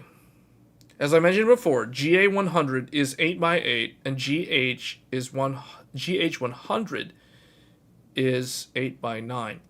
GB100 will have a basic structure like 8x10. GB202 looks like a 12x8. So that's going to be a big die. Copite7Kimi posted on X about two configurations of Blackwell. The first one is the HPC AI-oriented chip known as GB100, which has been recently stated to utilize the TSMC 3nm process node and targeting a late 2024 launch. What did I just say 3 minutes ago? Announcement during the GTC of 2024. The GB100 GPU is expected to be the first HPC chip from Nvidia to utilize an MCM. Oh, wait, what? Are they... they're going to do what AMD's doing? They're going to be doing... Oh, man, they're bringing MCMs in here? Just like RNA 3? And will be based on an 8 GPC cluster, which includes 10 TPCs per cluster, and each cluster will carry 2 SMs, for a total of 160 SM units on the fully enabled die. The top die will also feature a 8192-bit bus interface, which will support the latest HBM standard HBM3E. Okay, that is the GB100. So they're talking about GB100. GB100 is most likely not the 5090. This is going to be either a Titan class product, or this is going to be the next thing that replaces the Grace Hopper. Now, I don't really... This isn't going to replace the entire Grace Hopper, because Grace Hopper is like an SoC. And this is not an SoC. This is just a GP cluster. So this is a GPU, essentially. It's multi-chip module, supposedly, which means it's going to be a lot like AMD's RDNA 3 in terms of how it looks when you look at it. It's going to have like the MCMs on the side, and the GPU thing's going to be in the middle. Both Ampere and Hopper feature different floating point 32 and 64 core count arrangements, but if Nvidia were to follow the 128 FP32 core count for Blackwell, it would end up with a possible 20,480 FP32 cores on a fully enabled die. That's a lot. The following is how the HPC compares against the Blackwell GB100. Okay, so yeah. So that's kind of how it compares to Hopper. So Hopper's 18,000. Ampere was 8,000. Alright, so here's what they think is going to be the 5090. It's going to be known as GB202. So they're basically doing the same thing that Nvidia did with Maxwell, with the GTX 980 and the GTX 970 and the 980 Ti. The chip is expected to house 12 GPCs with a total of 8 TPCs, which would total up to 96 TPCs on the full die, or 192 SMs. Once again, if Nvidia is to use the same 128 FP32 cores per SM, you get up to 24,576 cores, which would mark a 33% uplift in core configuration over the full AD102.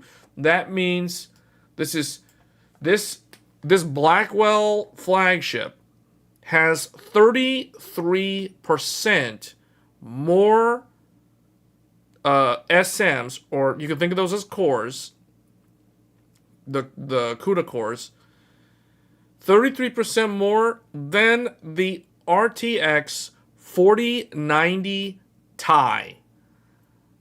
I said 4090 Ti, not 4090. This says more like 37% more, or 38% more than the 4090, because the 4090 is not the fully enabled die. It is a cut down die. This is comparing it to the 4090 Ti, which we have already talked about on this channel. So Nvidia is likely to launch a cut down GB202 with its next gen 50 series lineup, with a higher end variant making its way to the market with GPU yields become better, or if there's a need to tackle the competition. So, again, it's like a hybrid. It's like a mix of Maxwell and Ampere. Or, well, I guess forget about Ampere for a second. It's kind of like Maxwell, because they're doing the second revision, or the second generation of the Blackwell. Because GB202, the first two means second generation.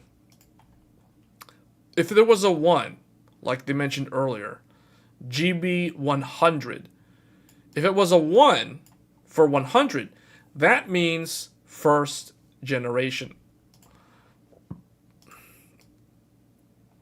G stands for graphics. B stands for Blackwell. 1 means first generation of Blackwell. The 0 is just kind of always there. I don't think I've ever seen them not have it. Well, actually, I take that back.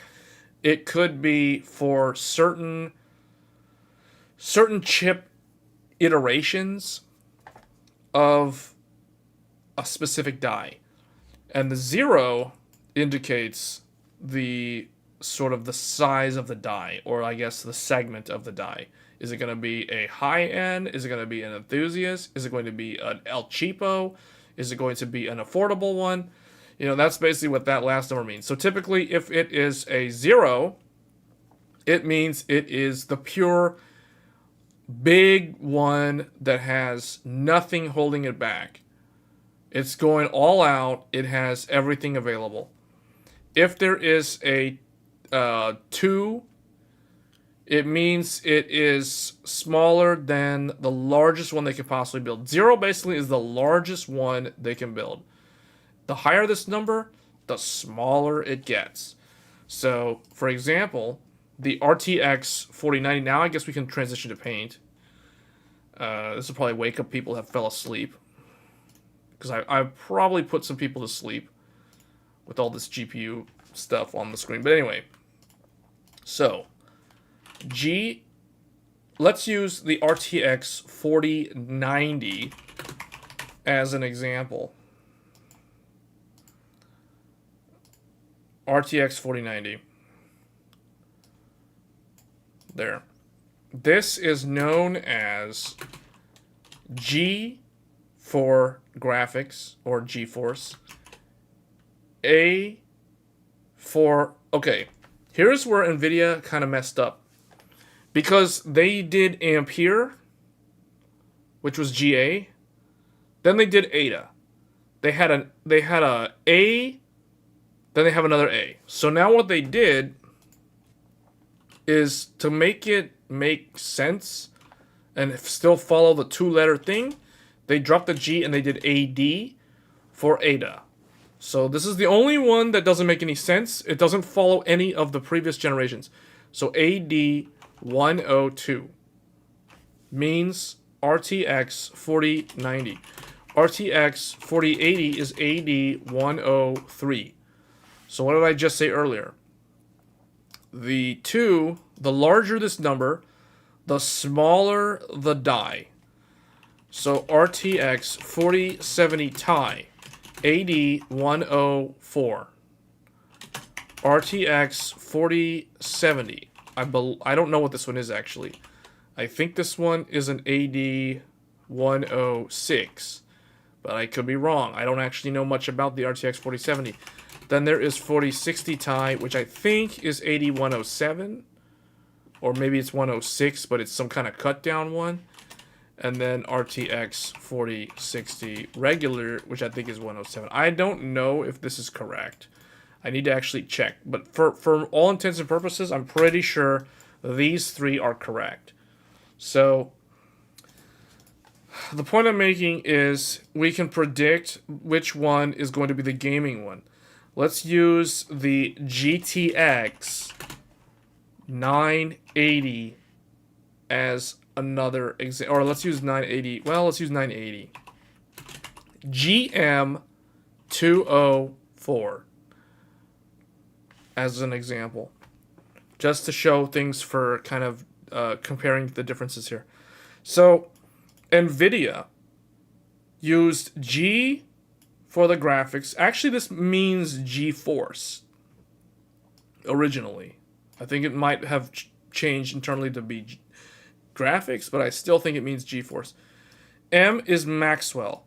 2 is second generation, because the first generation Maxwell is something known as GTX 750 Ti, which is a GM 107, if I'm not mistaken.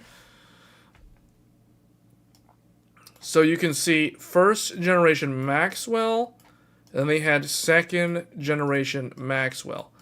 And this holds true with other cards like GTX 1080, was GP 104.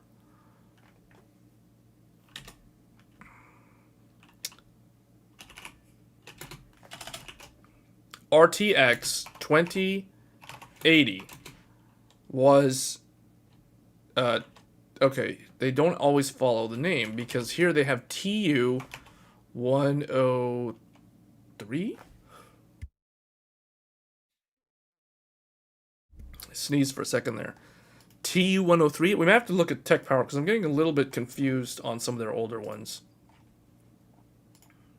Hold on, let me find RTX 2080. What was that one? That was TU104. Okay, it's TU104. Just checked. So, I'm just curious though on the RTX. Where is this GPU? 2080 Ti. Where's 2080 Ti? 2080 Ti doesn't even show up on the list anymore. Oh, it's like they don't like it. Okay, there it is. This is TU102. Okay, so RTX 2080 Ti is a TU102. So historically,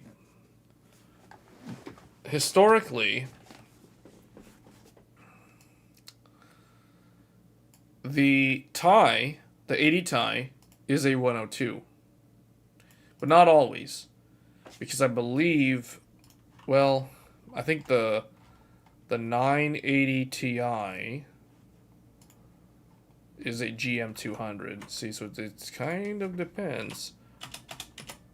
GTX 980 Ti was a GM200.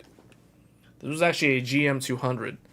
So this is the biggest Maxwell chip they could possibly build.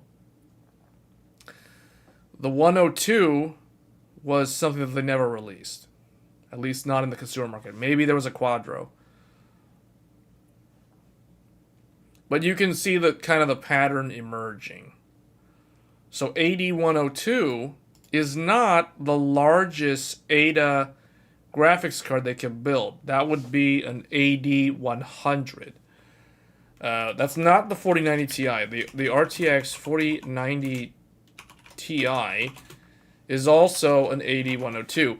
The difference is this is the fully enabled RTX 4090 Ti. Now, in fact, the what is it? Nvidia RTX 6000. Yeah, so here it is. This is the 4090 Ti. For those that don't know. Well, this is the professional version of it. That's why it has 48 gigabytes. The RTX 4090 Ti only has 24 gigabytes.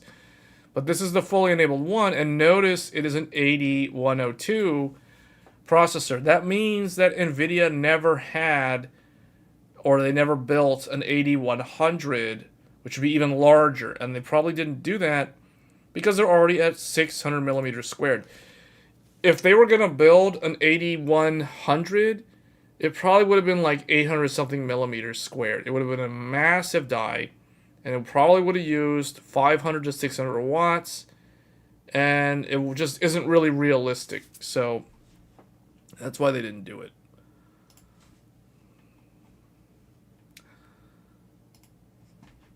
Think about yields and all that kind of stuff. So going back to the article was saying that the GB202 is going to be RTX, or it's implying that it's going to be RTX 5090. They also reference a GB100 as something that actually was built. So this thing is going to be in the AI accelerator. Okay. So those are kind of the leaks. This one is greater than this one. So actually this should be down here.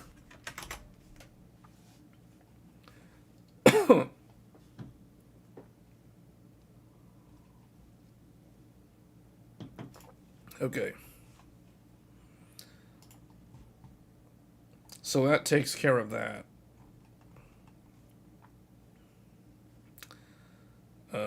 What article was that? This one? No. This one? Oh, no, it was this. No? This one. And what was expected release date? Next year. The end of next year. So sometime in Q4 of next year. Right here. 24,576 CUDA cores. Okay, let's just kind of compare that. So the current fastest Ada has 18,176, aka 4090 Ti. 4090 Ti has 18,176. The new flagship for next year, 5090 or 5090, is it 5090 Ti? 5090 Ti or 5090, whatever, has around 24,576. So that is like 6,000 more CUDA cores.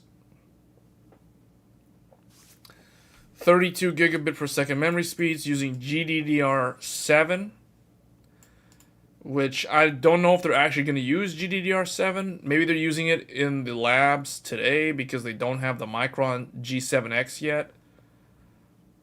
6,400 more.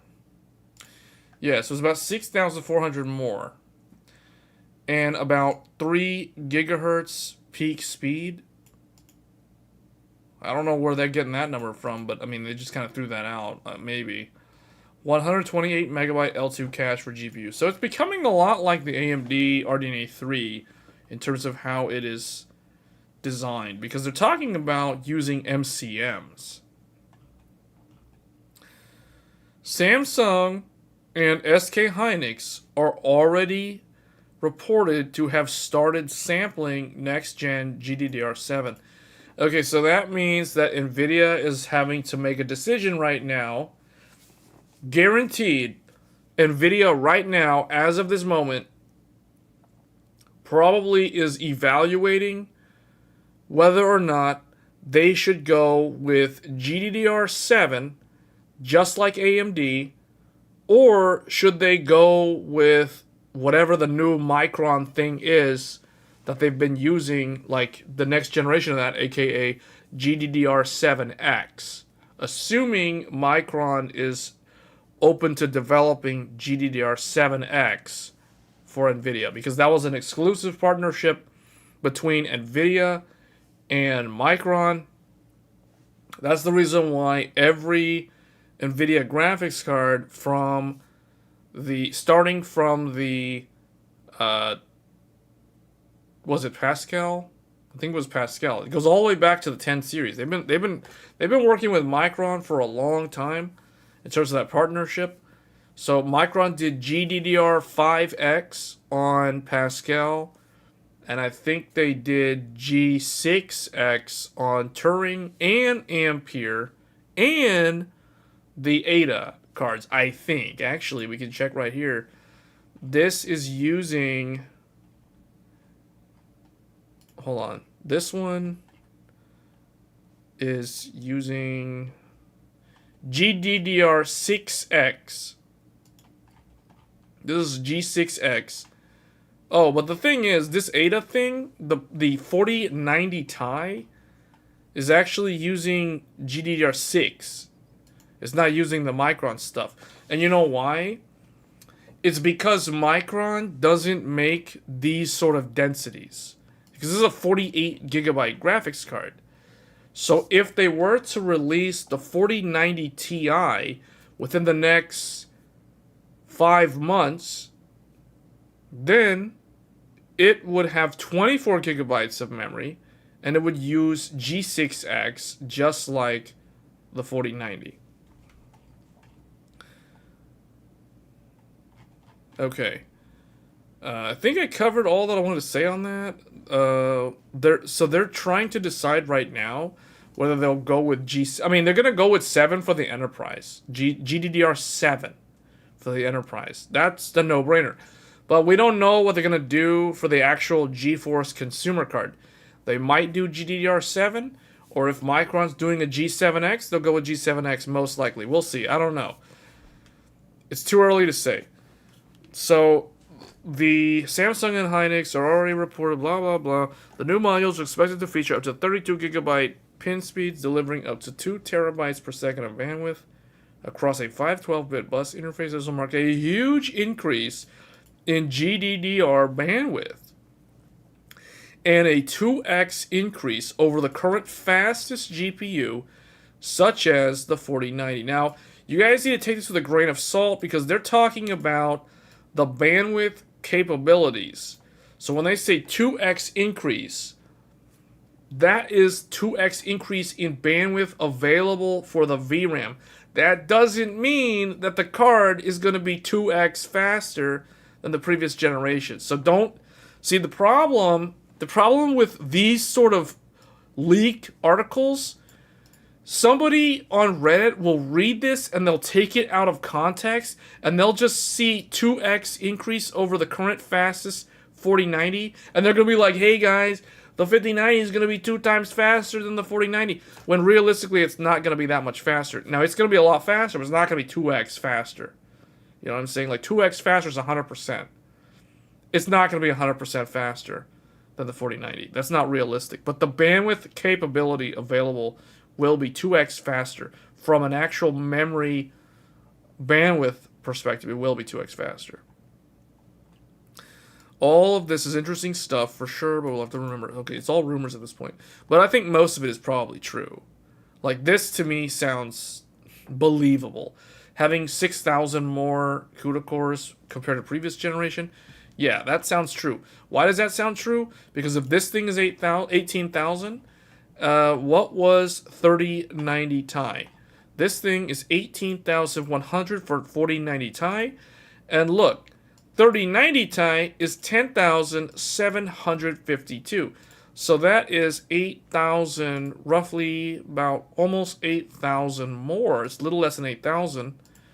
7,000 or so, 7,000 to 8,000 more CUDA cores from 3090 Ti to 4090 Ti. So 6,000 plus the jump in CUDA cores from 4090 Ti to 5090 Ti is not as big as the jump from 3090 Ti to 4090 Ti. So again, you know, it's not going to be 2x faster. Because how much faster is a 4090 versus, well, how much faster is a 4090 Ti versus, well, I don't know why I said like a New Yorker. That was really weird. But my nose is kind of stuffy because I've been feeling kind of sick. But the 3090 Ti, this is what, like 50%? 50%? 4090 Ti is about 50% faster than 3090 Ti.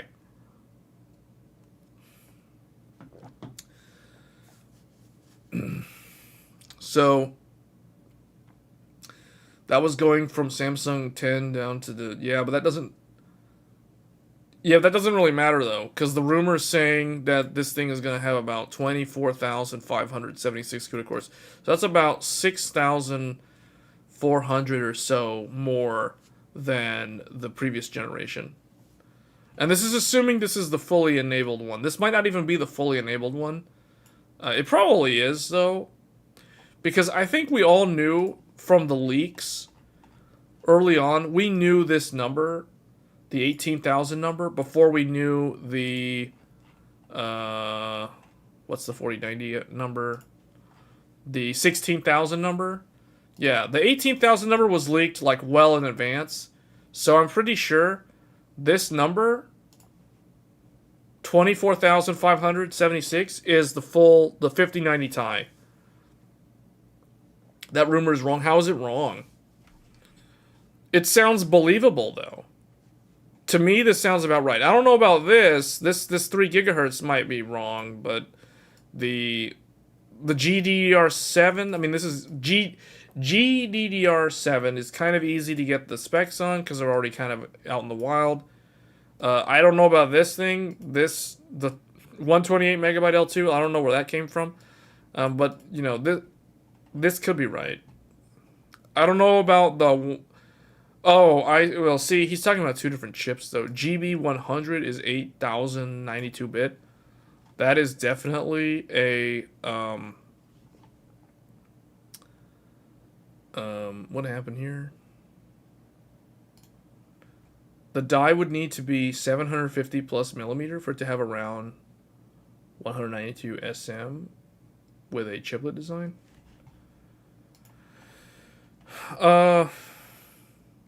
Okay, I don't know. Someone mocked this up. This is not necessarily real, but I don't think they're gonna do a long thing like that. Nvidia's designs are usually more square and less long rectangle. The long rectangle is typically the Intel design. But it could be that this is the 5090 Ti, I think. Did they say what the other one was? Oh, the Blackwell 20,480 for the AI accelerator. Yeah, because see, so the thing that they're saying here is GB100 is a 8,192-bit bus. That means it's going to use HBM3. When you see a big number like in the thousands for the memory bus, that means it's HBM. It's going to be high bandwidth memory, which means it's not going to be sold in the consumer market. This first one here that I have highlighted, that's not a GeForce product. That's going to be like an AI accelerator, or that's going to be the next RTX professional thing. Nvidia doesn't sell HBM3 GPUs to consumers. The GB202 512-bit, that's going to be a GDDR7 or a G7X consumer product. So this is probably it. Or it'll probably be like a 22,000 something, if I had to guess, for the 5090. Because that's still a big uplift over this. 22,000 cores, 22,000 something. I don't know what the number is. Like, let's just guess some random number. 22,467 CUDA cores. It's still a lot more than the 16,000. You couple that with the faster memory bandwidth, the 512-bit bus. Yeah, it's gonna be significantly faster than the RTX 4090. Okay. But yeah, that's coming out around sometime at the tail end of next year. So think of it like probably November, if I had to guess, sometime in time for the holiday season. Somewhere around there. That's when it's going to come out. The Blackwell refresh lineup for the whole thing is going to be 2025, but we already know that because Lovelace is 2023. I mean, I hate when they show launch year. This is not the launch year. Launch year is going to be 2024. So that's wrong. What do want to see on Nvidia's next gen RTX 50 series? Okay, what I want to see, faster rasterization performance. Number one is faster rasterization performance. Number two, faster path tracing. It's got to be faster path tracing because Cyberpunk 2077 with the latest update, nothing can pass the path tracing test. Every GPU fails miserably with the latest Cyberpunk 2077 test. They all fail. In my mind, they all fail. Not a single GPU managed to pass the test. So definitely faster path tracing performance. And I do think that this 512-bit bus will help a lot with that. Coupled with the next generation of their RT cores, Nvidia's 50 series should be significantly better at path tracing. Notice I'm saying path tracing, not ray tracing, because you can play all these games and make the game run really good and turn ray tracing on and it still runs really good. Look at Resident Evil. You turn ray tracing on in Resident Evil and the FPS barely changes. You turn DXR on in Far Cry 6, the FPS barely changes. You turn it on in Godfall, it barely changes. You turn path tracing on in Quake 2, everything tanks. You were at 300 plus FPS. If you're on a Radeon card, you're down like 60 something FPS. You know what I'm saying? So path tracing is what I'm talking about. So faster path tracing. I wish they would have said, well, whatever. Faster path tracing. Faster DLSS frame gen. I don't care about that because, like, in my mind, DLSS is already good the way it is. It does what it needs to do. Same thing with frame generation. It does what it needs to do. I guess make it look better, whatever. But in terms of performance, no, because it's already good enough.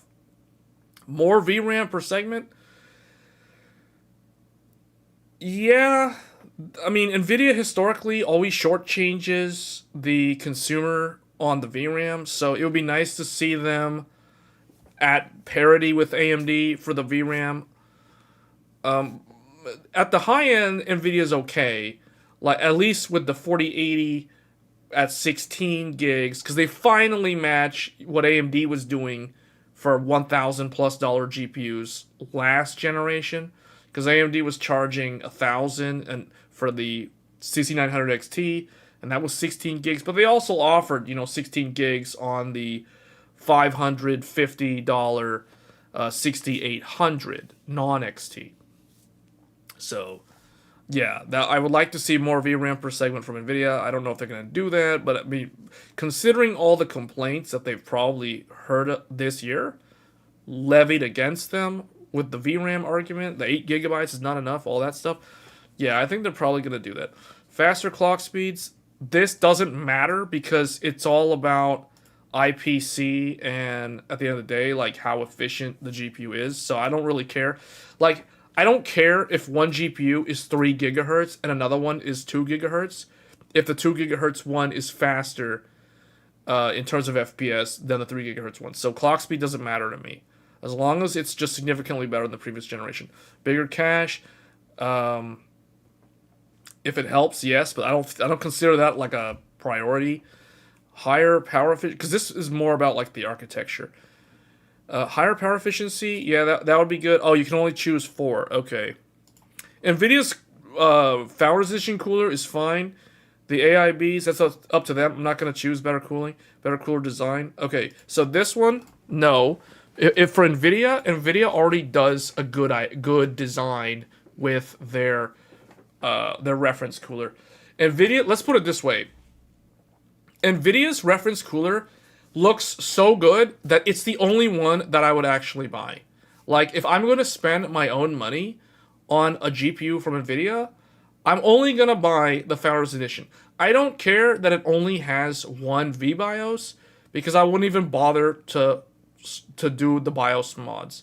Now, if I was going to do that, then I probably would buy a Zotac or a PNY. I would not buy any of the other ones, though. So for me, personally, first pick is the Nvidia Founders Edition. It always has the best resale value. You don't believe me? Go look on eBay. Go look how much people are charging for 2080 Ti Founders Edition versus 2080 Ti, some random from like Asus or whatever. The Nvidia Founders Edition always holds the best resale value. So if you want to sell it as a used card and make some money back, this is the best one to invest in, not some, MSI or Asus or whatever, because those, especially the Gigabyte ones, their value, their value just kind of like drops, like a rock in a pond. So this is the one that I would get. So in terms of cooler design, they don't need to do anything. So they're already good. Better cooling, they're already good. Bigger cache, that's an architecture question. I'm not going to say no or yes to that. Better prices per segment, yeah. More video capabilities, no, because they already have AV1. More gaming technologies, no, because they already have everything. Better overclocking capabilities, no, because they lock it down and you can already just do whatever. Better availability, and the thing is, their cards already, the way the boost algorithm works, it's already kind of overclocking. Better availability supply, yes, but you can't really say that. So I guess VRAM, and then price per segment, and then these two. That's what I would say. Okay, let's vote. Okay, let's see what other people voted for. Better prices per segment is 20%. Faster path tracing, 15%. More VRAM, 14%. And higher power efficiency. So the only one that I chose that wasn't in the top of the list here was faster rasterization. But even then, that's still 11%. So I'd say I'm kind of in the majority of what I want to see. from Nvidia to improve over their current generation. Why no other AIBs?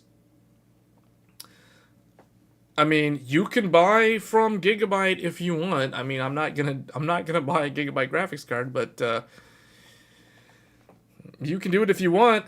But I'm not gonna do it. The reason why I will not buy Asus and MSI from, especially Asus, is because Asus already kind of abandoned. Like, Asus basically only offers their best coolers on the Nvidia GPUs. In the past, when Asus had like a Matrix Platinum, they offered it on the Nvidia GeForce brand and the AMD Radeon brand. But what ended up happening over the years, Nvidia launched their GeForce Partner Program a few years ago. Then they took it away, but they didn't really take it away. See, the thing is, what a lot of people don't understand is back in 2018, when Nvidia launched GeForce Partner Program, that was kind of a way to lock AMD out of the premium AIB brands from the brands that sold both Radeon and GeForce.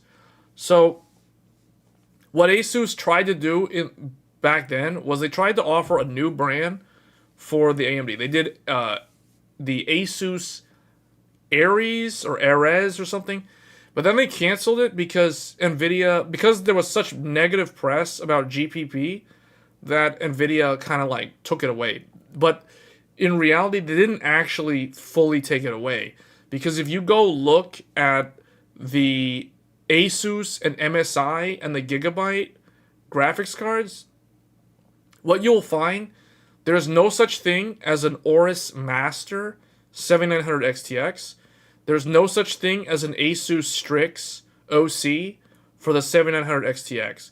You can find one for the 4080 and the 4090, and even for the 4070 Ti, which doesn't make any sense, because that's not a flagship. That's not like a super high-end card. But you can't find one for the AMD brand.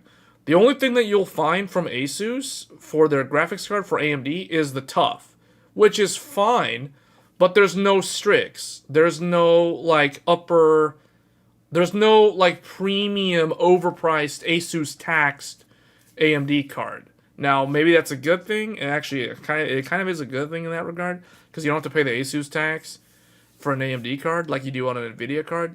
But the thing is, to me, it shows that either there's some sort of agreement there where either Asus cannot sell the Strix brand with the Radeon logo, or because of Nvidia, maybe. Now, I don't know. I'm fully speculating on this, but either there's some sort of agreement, there's some contract agreement between Nvidia and Asus so that the Strix brand is exclusive to the Nvidia graphics cards. Now, I don't know if that's true or not, but if that were not true, why is there no such thing as an Asus Strix 7900 XTX?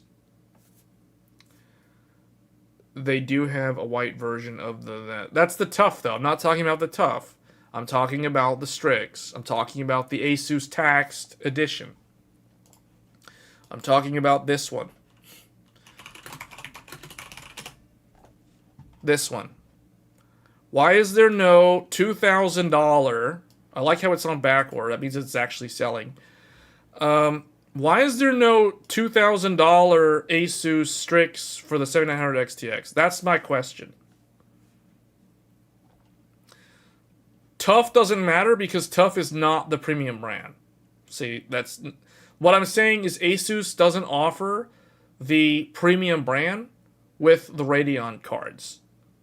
Now, that could be because there's some contract agreement with Nvidia, or if there's no agreement, then Asus stopped offering the AMD cards, the variants with their big coolers, because they were tired of people criticizing them. Because what ended up happening in the past was the same cooler that was designed for a GeForce card was literally just bolted onto a Radeon board, and they would just sell that, with a Radeon GPU, and it wasn't even designed for that GPU. So what ended up happening is the hotspot temperature would be really high. Some of the heat pipes didn't even touch the core of the GPU.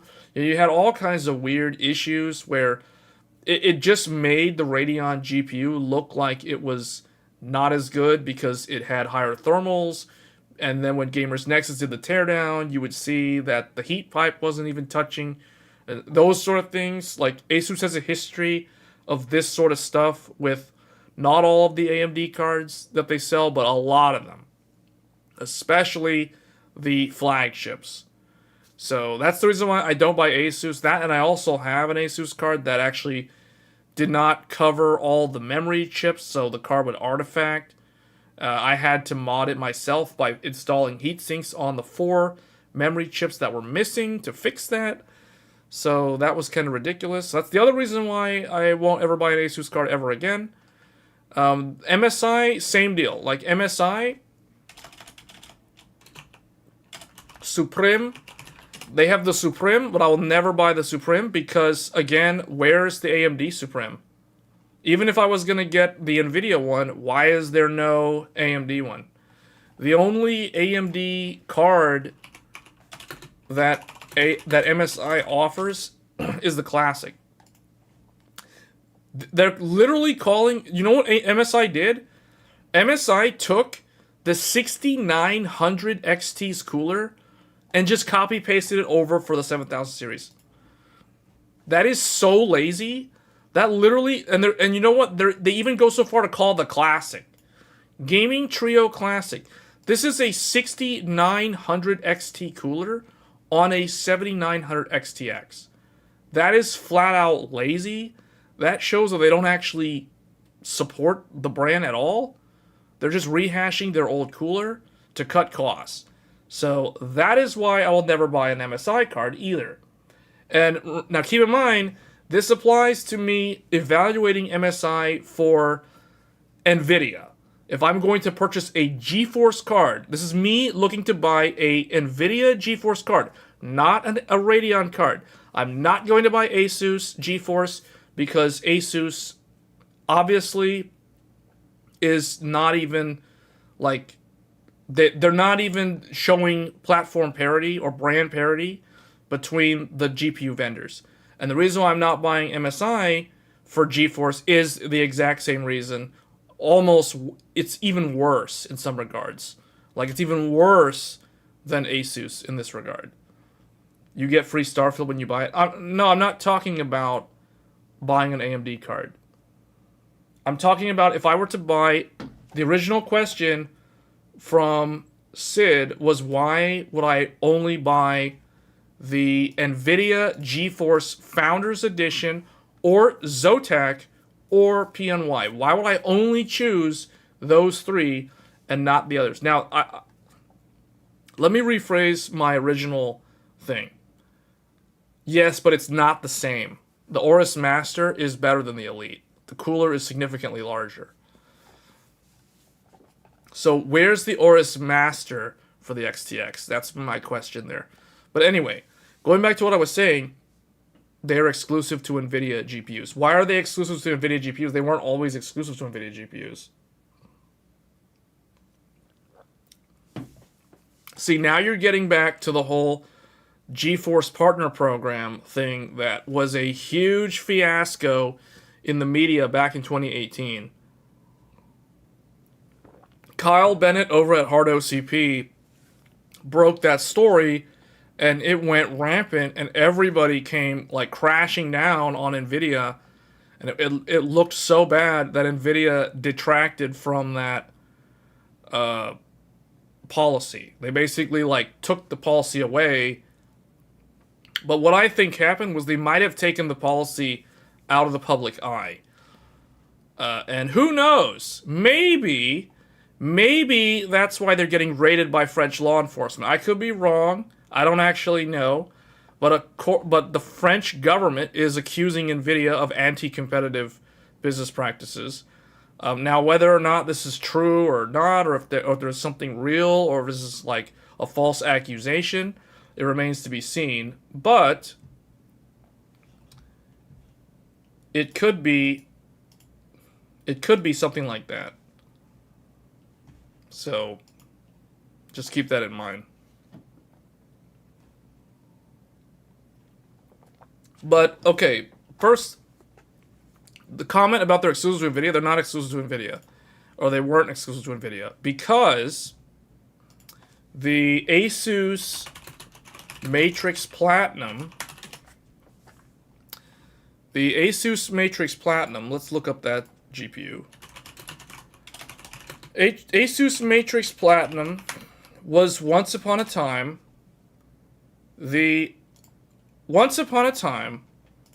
well, okay, well, this is the 4091. A lot of people don't know that long ago, the best GPU from Asus was the Asus Matrix Platinum. Zotac and PNY have always been NVIDIA exclusive. Oh, that's your... okay. I misunderstood what Matt was saying earlier. I thought you were talking about the... I thought you meant that Gigabyte's Aorus Master GPU cooler is exclusive to NVIDIA, and Asus Strix was exclusive to NVIDIA. Now, they are, but they shouldn't be, and that's my whole argument. If you're going to sell both brands, because you somehow have some kind of loophole agreement that allows you to do that, because not every GPU AIB partner can do that. It's only very, very few. It's literally only Asus, MSI, and Gigabyte. You should have product parity across both vendors. But yeah, no, I get what you're saying. You're talking about the exclusive AIBs. Yeah. But yes, you're right. I would consider any exclusive AIB for NVIDIA. So I would look at Galax. I would look at PNY. Well, I mean, I already would consider PNY. But Galax, Zotac. There's a bunch of other ones that are in the Asian market. I forget them off the top of my head. You said why you would only... Yes, that's why. But what I'm saying is, long ago... For those that don't know about the history of Asus graphics cards, Asus, the best Asus flagship card was always the Matrix Platinum.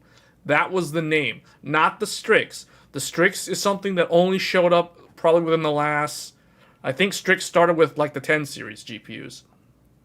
The Matrix Platinum was always historically their best GPU card. It was always the flagship. It was always the one that was the best overclocker. It had the best cooler. It was the most expensive. So in this case, they have the 4090 Matrix Platinum. This is the best Asus version of the 4090. This is superior to the Strix in every way.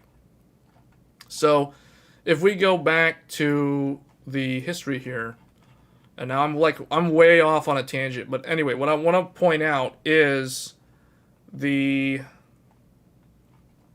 Man, I'm trying to remember what the GPU was. Was it the 280X? No, it was the 7970? Where's the Matrix Platinum? Asus... Oh, it was the Gigahertz edition. Do they actually have that like a separate thing, though? Yeah, they do. This is the Asus Matrix Platinum HD 7970.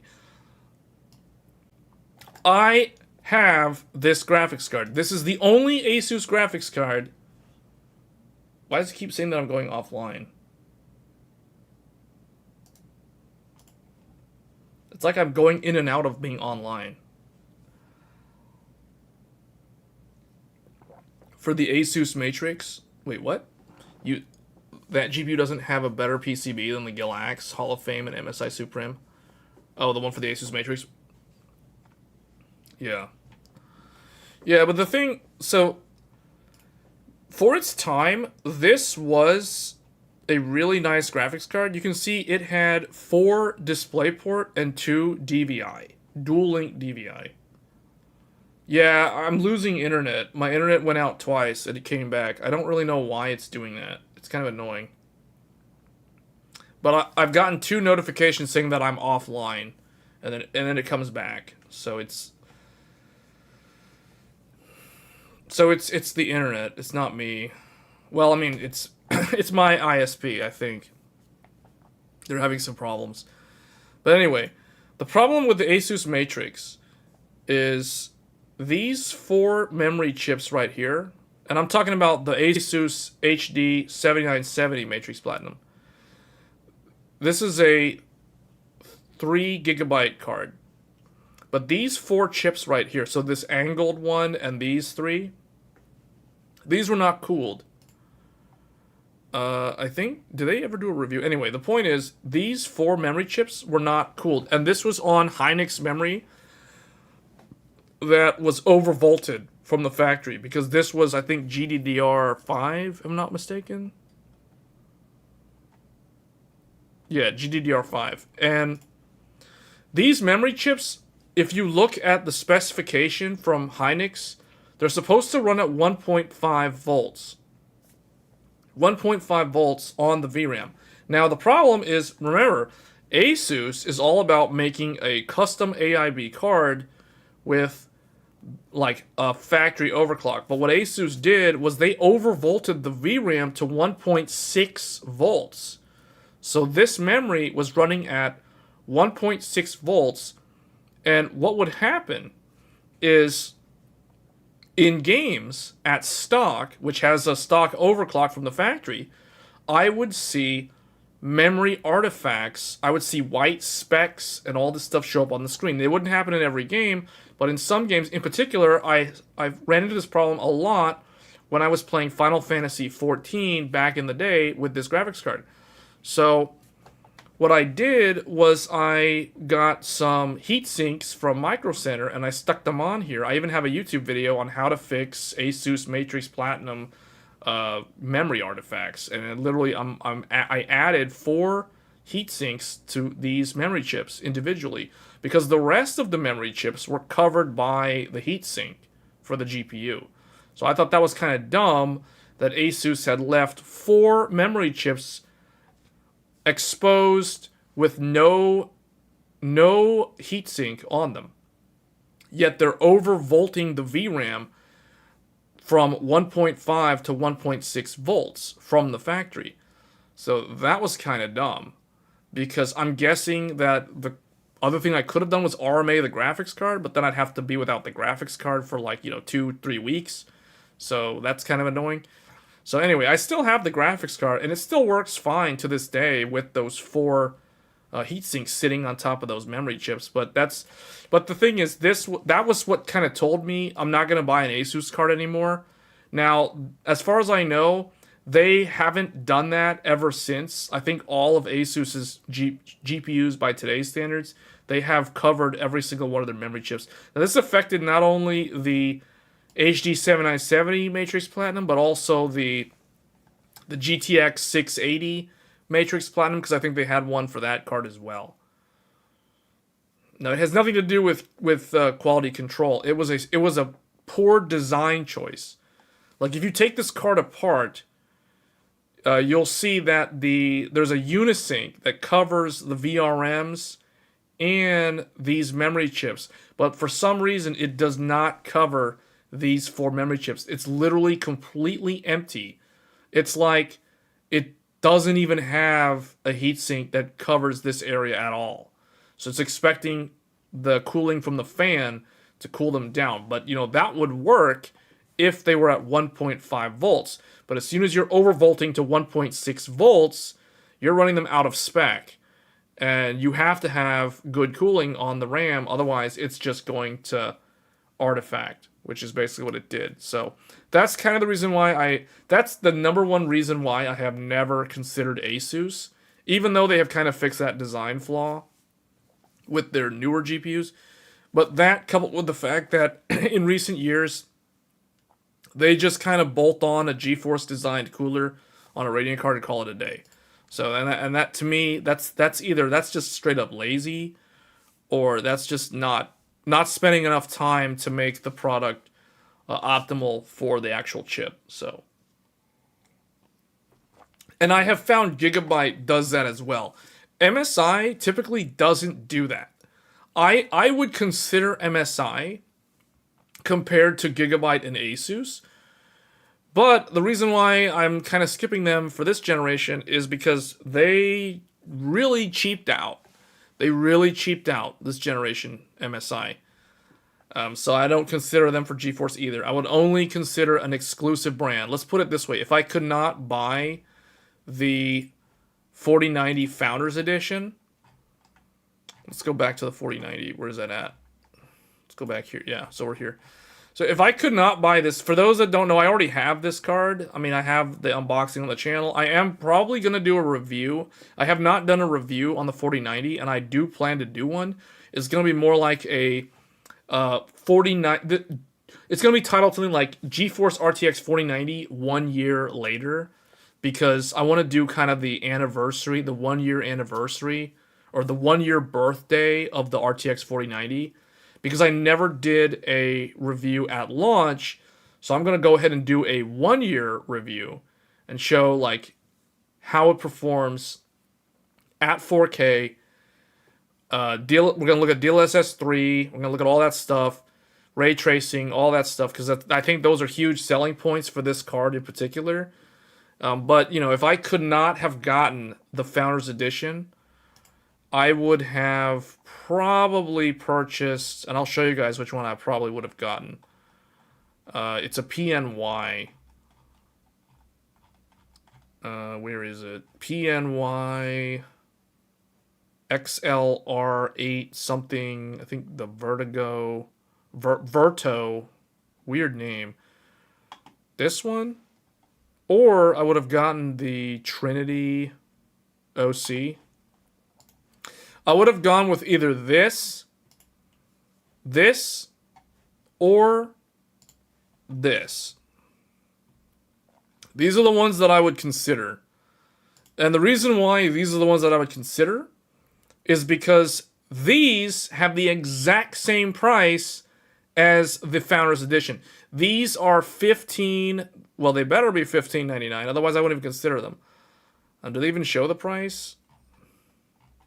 Well, anyway, the Trinity, I know for a fact, sells for MSRP. So this one's $15.99.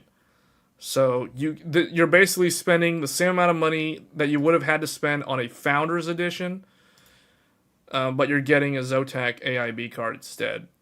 So I would have gotten this from Micro Center.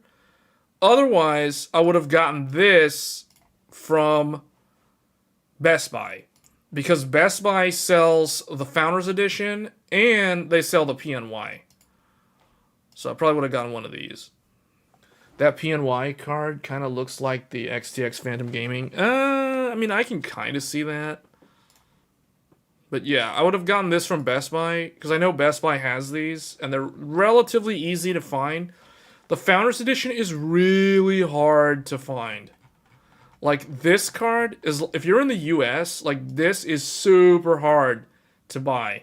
It is constantly out of stock at Best Buy. You have to literally watch, you have to check Best Buy every day, 4 times a day at least,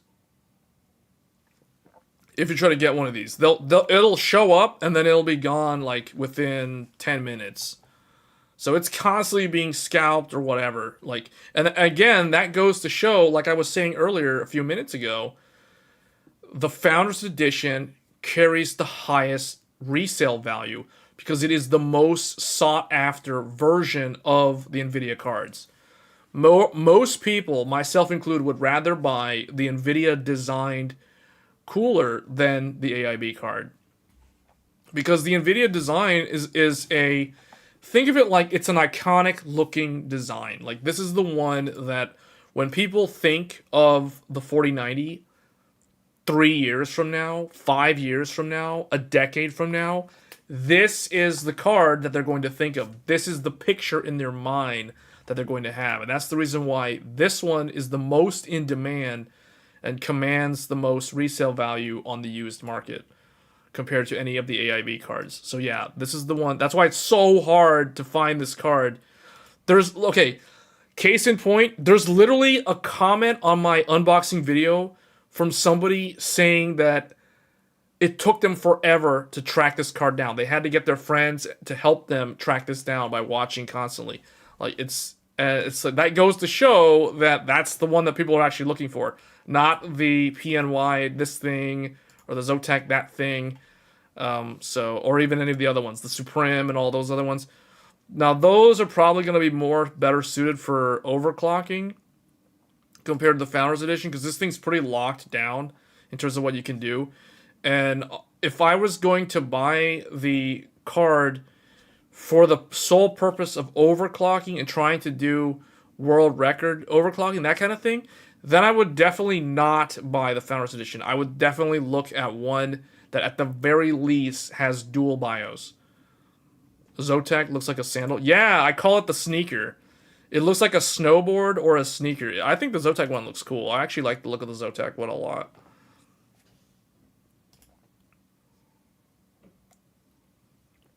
That's not true. The Galaxy Hall of Fame has a higher resale value. It kind of depends, though, because realistically, the Galaxy Hall of Fame is so... The only reason why that would have a higher resale is because there's a lot less of those that are manufactured. That's why. But I don't know. Like, the people that are going to buy the Galaxy Hall of Fame as a... think about it like this. Let's look at it this way. 5 years from now, 7 years from now, or okay, let's look at it a different way. 10 years from now, when this GPU is terribly weak compared to everything else on the market at the time, I really think that the Founders Edition is going to have better resale value than the Galaxy Hall of Fame. I could be wrong, but I still think that a decade from now, this card is going to have the best resale value as a collector's item over any of the AIB cards. Even the Kingpin. Well, there's no EVGA, but you know what I'm saying? Like, those special limited edition, the Galaxy Hall of Fame, what used to be also the EVGA Kingpin editions, those things, those are kind of cool collector's items too, but at the end of the day, the average person, if they're looking at trying to buy one of these used, especially if they're kind of like, they've always been a Geforce buyer, they're probably going to want one of these just because of the way it looks, just because it's iconic with the actual generation versus an AIB card.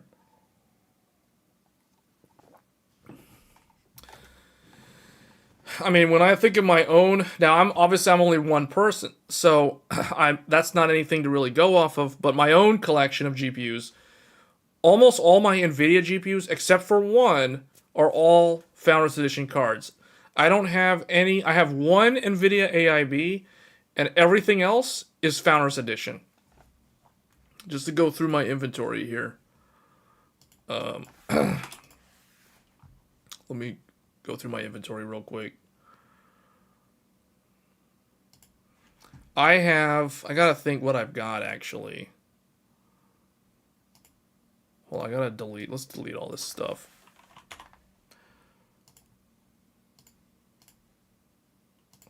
I have MSI, Gaming, is it Gaming X? Gaming X? No, is it Gaming X? MSI, I think it's Gaming X. 100 million edition, limited edition, GTX 970. That's the only AIB Nvidia card that I have. Just open up the collection video I did months ago. Yeah. Yeah, but that one, I don't think that one has all the GPU. Well, I mean, it has all of them, but it doesn't have like all the duplicates. That's the problem. Because I also have Nvidia Founders Edition GTX 1080. Then I have another Nvidia Founders Edition GTX 1080. I literally have two Founders Editions because I ran them in SLI. So I had two matching cards. And then I have the RTX 38, well, it's Founders Edition, right? Nvidia FE, we'll just abbreviate it to FE. RTX 3080 Ti, Nvidia Fe RTX 3090 Ti, and now I have Nvidia Fe RTX 4090. So these are all my Nvidia cards, guys. Like, these are every single Nvidia card that I have. That's all I've got. So obviously I have a way more robust AMD collection.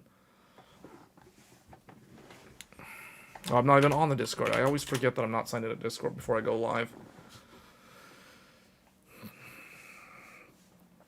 But this is my Nvidia collection. It actually looks like a normal collection. Although it is a bunch of like super high-end cards, except for one of their generation. So Matt posted what? Where is it at? Oh, it's in the general. Oh yeah, that. See, okay, stuff like that. Stuff like that. Now, the thing about the EVGA prototype. Well, let me. Yeah. Does it work though?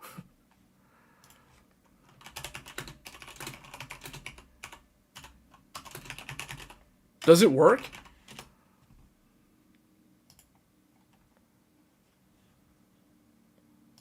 Does this thing actually work? Wait, it says next.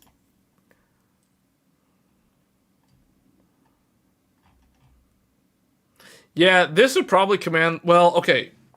If this works, then yeah, this one might actually have the highest resale value, just because it's extremely rare and it is literally the last. It's one of very few EVGA 4090 prototypes. Did a bit? Wait, what? Would you get a used EVGA card since you like the EVGA 3080? Well, the 3080 that I borrowed is a 3080, not 3080 Ti, but similar. Man, this thing actually works. Would I get a used EVGA card? See, the thing is, I don't really need another. Like, I don't need another card at this point in time. The only cards I could see myself buying off the used market are like super old, like really old GPUs. You know, GPUs that don't even do full DX11. Like, I'm talking like Fermi. You know, like GTX 480. I have wanted to buy, but I kept talking myself out of doing it. I've always wanted to buy a GTX 480.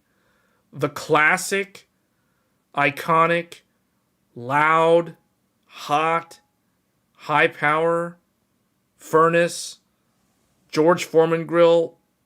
That, you know, the iconic GTX 480.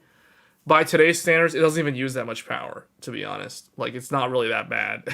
There's lots of GPUs out there that use way more electricity than the GTX 480. But I've always wanted to get... Yeah, you want to create a second sun. Yeah, I always almost wanted to get that. There's been multiple times where I have gone on eBay and I have almost purchased a GTX 480, but then I like talked myself out of doing it. Because I'm thinking, like, why do I need this? What am I gonna do with this thing? Like, you can't even really play like any games on it, especially now with the way technology's moving with DLSS. You can't use DLSS with it. You can't really do anything with that card. It's too old. It would just be kind of there as a collection piece. See, and that's what I'm talking about. That's what I'm talking about. Like, if I wanted to collect graphics cards, if I wanted to build a collection, I would go and buy a bunch of old graphics cards that are no longer used to play games. And if I'm going to do that, now this is just me, so someone else might have a different opinion on this, but if I was going to do that, I would only want to collect the reference cards from both AMD and Nvidia. Because the reference cards are the ones that stand the test of time. There it is. See? That's the card that I've always thought of getting.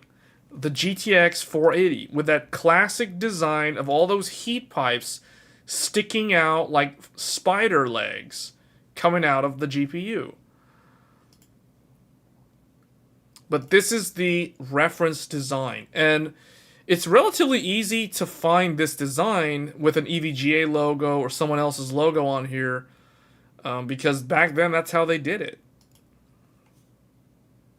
In Jay's video, I think he said the EVGA 4090 can do games, just runs wonky since no updated drivers.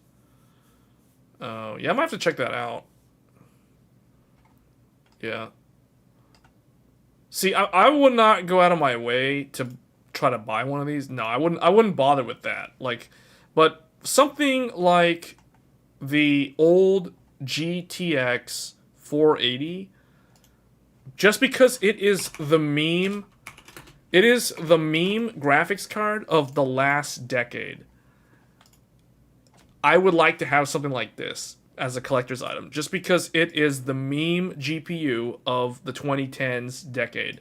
It came out at the very beginning of that decade, March 2010, and it, like, look at how weak it is. Look at how much faster the 4090 is. The 4090 is, what is that?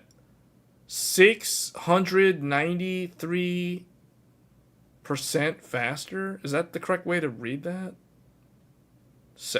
Wait, 1006? No, that's, what is that? How would you say that in the percent? Like 1593% faster? Or, that's such a high percent faster, like, it's ridiculously fast compared to the old 480.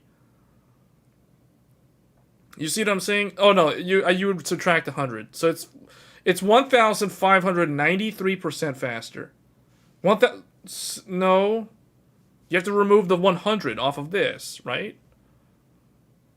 Oh wait, no you don't. You don't have to do it because it already does it.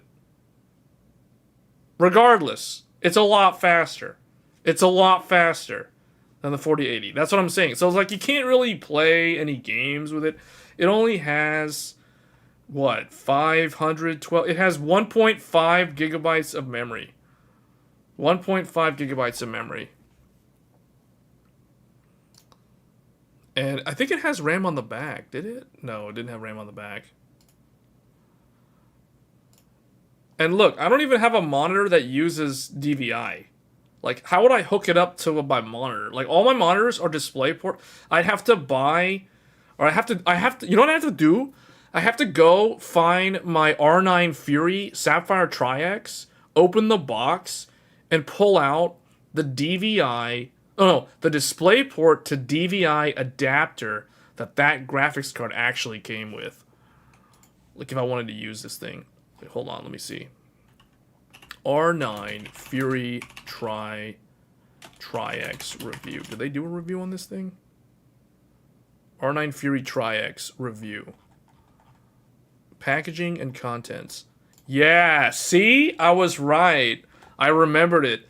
The Sapphire R9 Fury included an HDMI cable. Not only did it include an HDMI cable, it included a DVI to DisplayPort adapter.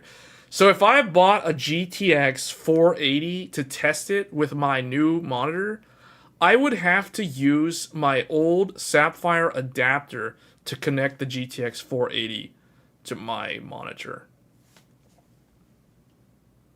Buy an old 50-ton CRT? No, I wouldn't do that. No, I wouldn't do that. Well, you could still play it on, like, well, the thing is, like, would the drivers even work, though? Because you'd have to install... You'd have to get, like, GTX 480 driver. Well, hold on. You'd have to go to Nvidia's website, Geforce.com, which now redirects to Nvidia's website. And you'd have to go to drivers. And then, here, let's see. Geforce 400 series... GTX 480, Windows 10.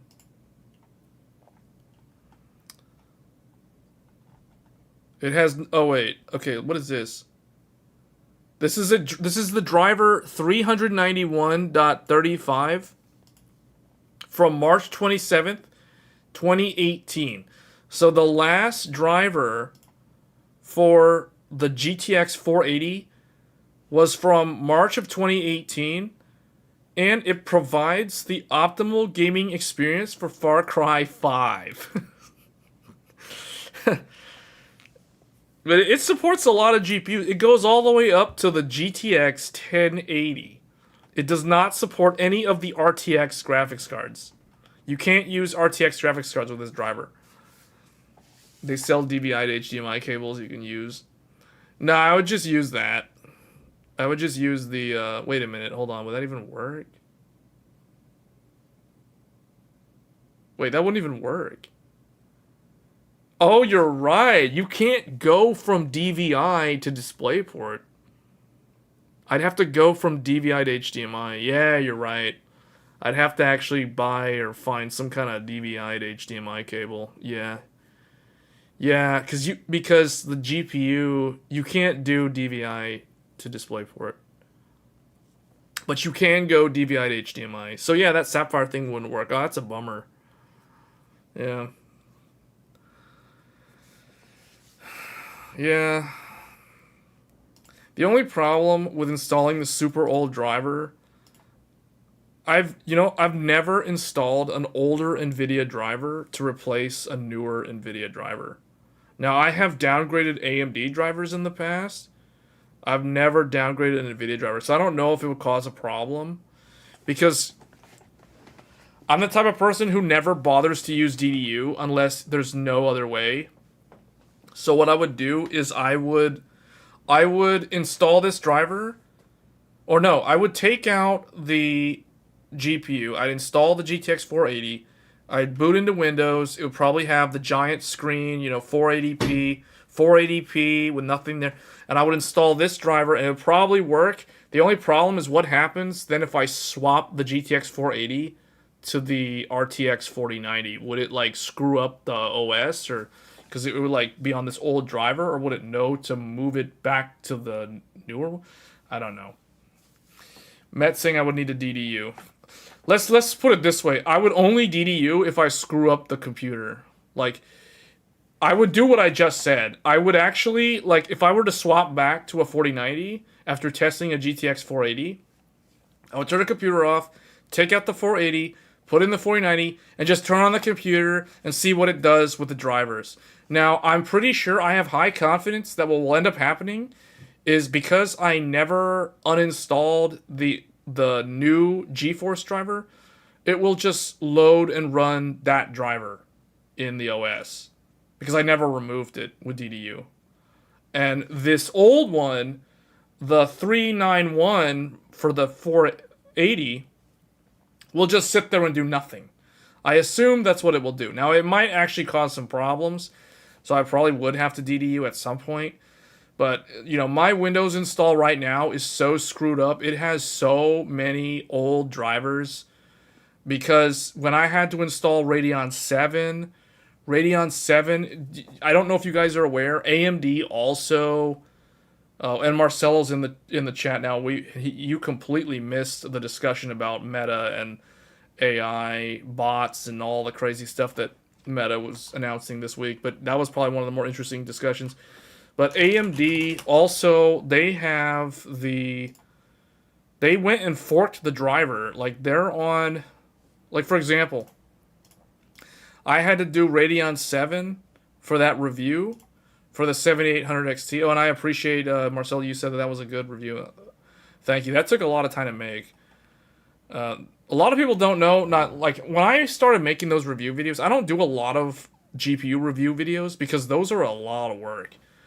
And making those type of videos makes me respect review sites like Hardware Unboxed and Gamers Nexus even more, because having done all the work to benchmark all the games and all the different GPUs, and then put all of it together in a presentable format and do all the filming and then do all the post-production, that's a ton of work. Like that. Now, obviously, those guys have teams dedicated to work as a group on this content. Like, for me, it's literally just one person doing all of it.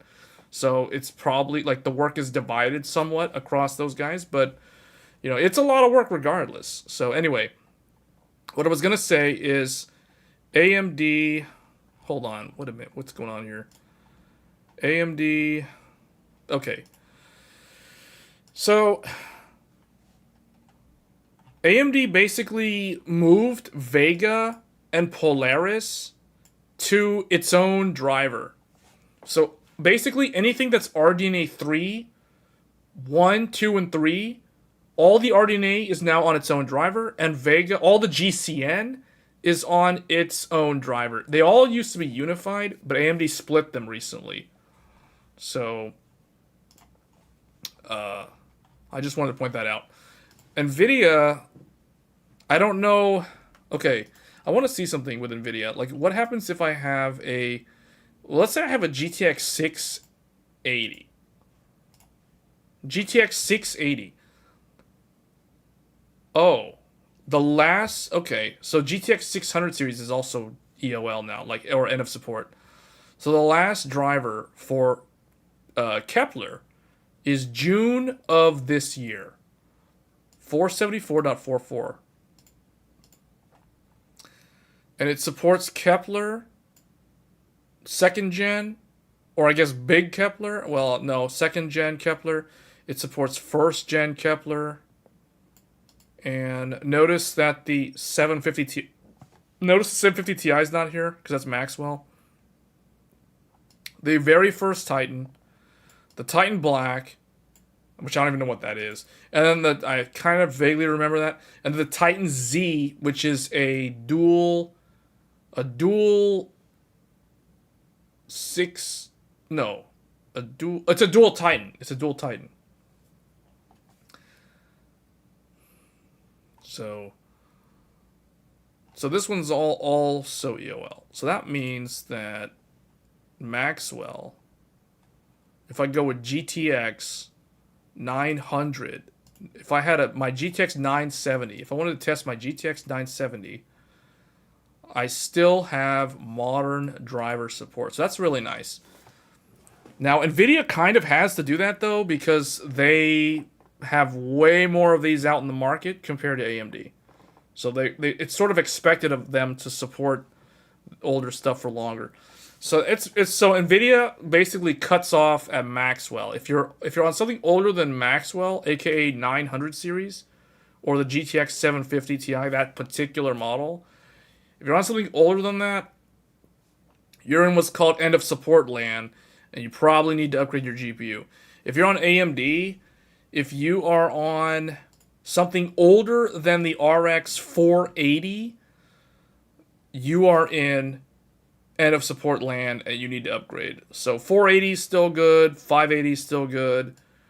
Those are pretty old too. They're not as old as Maxwell. These are as old as like Pascal. So technically Nvidia is supporting a generation further back than AMD, but again, like I just said, they have so much more market share.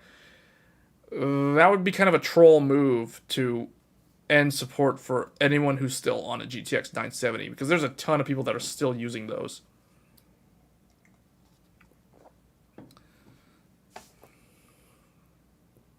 At least you can optimally play Far Cry 5. Yeah, on a GTX 480. Not that it would run that well, but yeah, you can. There is the Radeon ID driver for legacy support if you really need. Yeah, there is. But the thing is, I don't even know what the adrenaline dashboard, I don't even know what that would look like on those.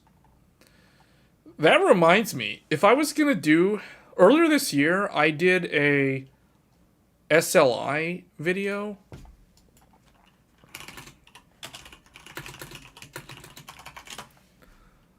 Yeah, I made this video. Hey YouTube. Which I like that I made this video to show what it's like to compare the 1080 in SLI with modern GPUs. So for example, if you were going to use a 7600 or an Arc A770, I thought these were good ones to compare to because these are typically like good at 1080p gaming. And the GTX 1080, when it came out, it was designed for 1440p. I really think that Nvidia, when Nvidia first released this card, they thought, 1440p is kind of a good resolution. And it was really good at launch at playing games at 1440p. Now 4K, no. But 4K or 1440p, yes. So when I made this video, I compared it with those other GPUs, and I focused on 1080p. Now, I really kind of want to take a look at how the GTX 1080 holds up at 1440p, because I think anybody who bought this card back when it was like the latest and greatest thing probably paired it up with a 1440p display. And the fact that you could do SLI with it, because SLI was still good. Now, I don't know if I would test SLI again, because it's so janky and you can't really do any post-processing effects properly with it anymore. But I'm thinking maybe I should do the same thing with Radeon. I would have to install the legacy driver to test Crossfire, though, because Crossfire doesn't actually... I mean, Crossfire multi-GPU works on AMD, but there are no games that leverage explicit multi-GPU with Radeon. So I would have to go and install like a pair of R9 Furies or some old cards like 480. I don't actually have two 480s, so I'd have to do like, I guess, the two Furies. I have to go with something really, really old on legacy drivers and see if that would actually work, and if I could find the Crossfire profiles within the driver. So that would be a real pain to do, but I think that might be an interesting video. But I do kind of think a good idea for a video would be taking a look at the GTX 1080 in 2023. Just one card, not SLI, just one card by itself. How good would this do in 2023? Because this was once the GPU king. You think the 900 series will be the next to lose support, though, before... Yeah, I think so, too, because it's super old. Because it will be 10 years old next year. Because Maxwell was a 2014 launch, if I'm not mistaken. I'm pretty sure it was 2014. You gotta go way back. Where are these cards? Where's that 980? 980 was 2015, but I'm talking about... I mean, 980 Ti was 2015. But I'm talking about 970. 970 and 980 were September 19th, 2014. Yeah, those things are 9 years old. This is a 9-year-old graphics card. So yeah, this one's probably the next one on the chopping block for end of support.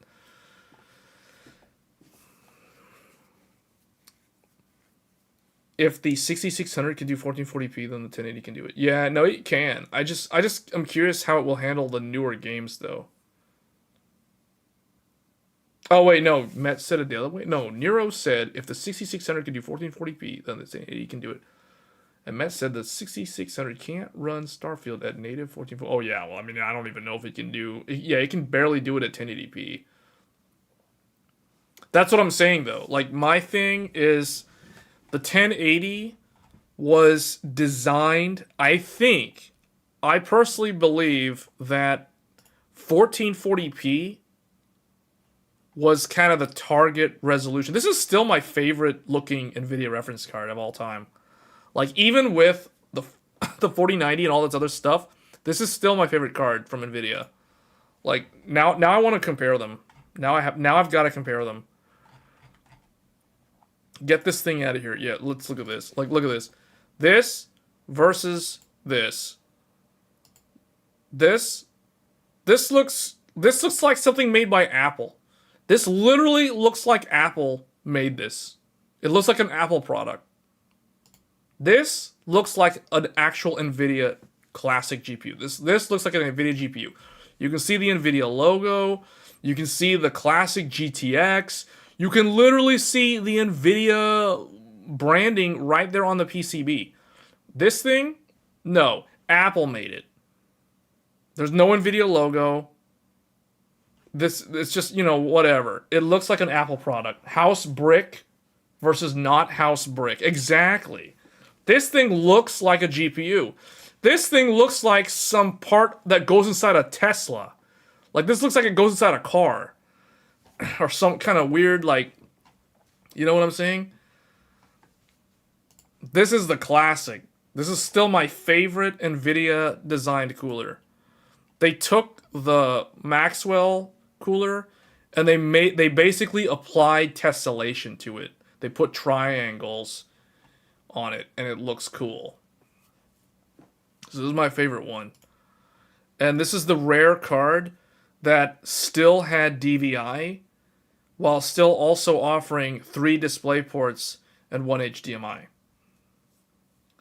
The GTX 590 is the best looking one. You like the GTX 590? I don't even know what that looks like. Is that even in here? Oh, that was the dual. This is your favorite? Yeah, this is a dual GPU. Wait, is this dual Fermi? They actually made a dual Fermi? Oh yeah, because they had GTX 680. GTX 680 is the one that I think looks cooler though, or 690. 690. Where is that? No, this is the one that looks cool. GTX 690. The dual Kepler. This is a dual Kepler. That's the cool one right there. This looks like a Starfield panel dashboard.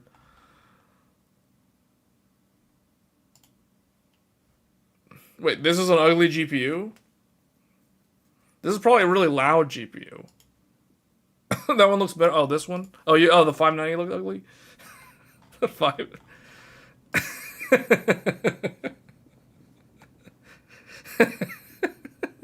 You just straight up called Marcelo's favorite GPU ugly. That's so mean. That's so rude. This is his favorite GPU.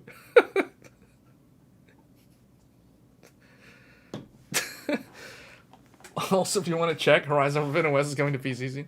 Yeah, that's coming like, what, early next year? The 590 has that rustic beauty. What's up with this, like, partial backplate? It's got, like, a backplate on, like, 2 parts of it, and then the middle is just exposed like that. It's got one of those, that looks like, that's gotta be mini DisplayPort. And then it's 3 dual-link DVI. Man, this thing is probably super loud. Like, this is a dual Fermi card. This is GF110 times 2. This is a nuclear reactor. This thing is literally a nuclear reactor. You got 2 GTX 580s in here? What's the TDP on this thing? 365 watt TDP. Hey, at least it's not a 3090 Ti. But 365 watts. The funny thing about Nvidia's numbers, so the weird thing about Nvidia, for those that don't know, when Nvidia was a power hog back in the day with Fermi, they basically underrepresented their TDP. So if they said 250 watts TDP, it was more like 300 plus watts TDP. So if this thing is saying 365, like how many 8 pins are on here? This is just dual 8 pin? Okay, I mean it's dual 8 pin. But see, even with dual 8 pin, they're saying 365. So it's basically the maximum possible power draw that you can get out of 2 8 pins plus the 75 watts off of the PCIe connector off the motherboard. So it's straight up like maxed out. Yeah, it's higher than an XTX, and this is a card from 2011. March 24th, 2011. So yeah, okay, I think I understand now why Marcelo mentioned this card, because it's a dual Fermi. So this is a fusion core reactor here. That's why it looks rustic. You know, it has to have enough radiation shielding to protect you while you're gaming. Otherwise, you'll literally just get cancer by sitting next to this thing. So, yeah. That's an interesting card. Nvidia, when Nvidia became energy efficient, it started with Kepler, which was after this, and then it continued with Maxwell. Maxwell was when they started getting really good, and then Pascal was when they got really good with power efficiency. And then they started, like, over-reporting their numbers. So, like, for example, they would say the 1080 Ti was 250 watts, but it was really more like 210 to 220 watts. So it actually would, like, basically Nvidia would under-promise or understate something and then over-deliver on it. Like, you know, they would basically sandbag the product so that when you got it in hand, it would boost higher than what they said it would boost. So you were surprised to see that. And you could also overclock it and get even more performance out of it. Today, it's not like that. Today, they basically give you all the performance day one. You can overclock, but your overclock margin is significantly smaller than what it was back in the days of the GTX 1080. Was Fermi made with a TSMC node? I think so. Yes, it was TSMC. Yes, it was 40 nanometer. Actually, this is the 590, so we need to go and look at the 480 was the first one. 580 was the revised one. 480 was the really, like... Yeah, it was all TSMC, 40 nanometers, so it's the exact same thing. $500. Oh, look! Look at that, check that out. The launch price of the Nvidia Fermi flagship from 2010 was the same exact MSRP of the 7800 XT. But remember, this is like the flagship, so this today is basically like what the 4090 equivalent is from back in the day. So see how the price has crept up? Because even if you take $500 and you adjust for inflation, you know, $500 in 2010 is not $1,600 in 2023. Like, you guys do the math and you can figure out what it is, but it shows you how the price creep has gotten way out of control. And it really only happened well, I mean, I already did this in a previous live stream. We don't need to repeat the same thing that I said in the previous live stream about how GPU price creep happened. But, yeah, I mean, flagships used to be $500. Imagine paying $500. Okay, adjusted for inflation, what is this? Like, about almost $600. Imagine paying $600 or $650 for a 4090. Imagine if a 4090 only cost $600-ish. You know, can you imagine that? That means the XTX would only be like $500. Everything would get compressed so much closer together. So the XTX and the 4080 would probably be like $500, $550. The 4090 would be like $650. Maybe $700, because they had $700 flagships for a long time. $700 for today's... Okay, so $700 then. We'll say $699. So $699 for a 4090. $699 for a 4090. That means that the 4080 would be $549. And that means AMD's flagship would literally be $500. That means the XTX would sell for the price of a 7800 XT. Just to put things into perspective. If price creep in the GPU space did not happen, that is how things would be priced. According to the calculator, that would be... Yeah, so I'm just going to go ahead and say $699. $699 is what the 4090 would be if you only adjusted for inflation. If you want to call Nvidia greedy, but keep it only mostly inflation, then $750, $749 would be like the actual price of the 4090. Well, I mean, if we want to say $800, if we want to say $799, Okay, so the MSRP of a 4070 Ti is basically what the 4090 should be priced at. If we adjust only for inflation, and if we give some margin in there for Nvidia's profit margin. So, you know, that to me sounds reasonable. So you can see Nvidia's basically making double money. Double money. You think the 4090 costs around $1,000 to make. It's not $1,000 to make. It's a lot lower than that, just so you know. It's significantly less than that. Just saying.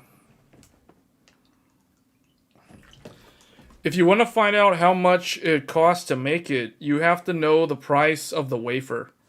The most expensive thing in the cost of a 4090 is the wafer. The TSMC wafer is the most expensive thing. Then what you do is you divide the cost of the wafer, divide that by the amount of actual 4090 chips that are on the wafer. That gives you the per die cost. Then you have to estimate the price of the PCB, which is, I'll tell you, it's extremely cheap. And then you basically have to determine the price of all the actual components. It's not that much money. That doesn't count for defective chips. It doesn't matter though. You still find you still find the general average. It doesn't cost $1,000 to make a 4090. No, dude, that's way off. That's way off.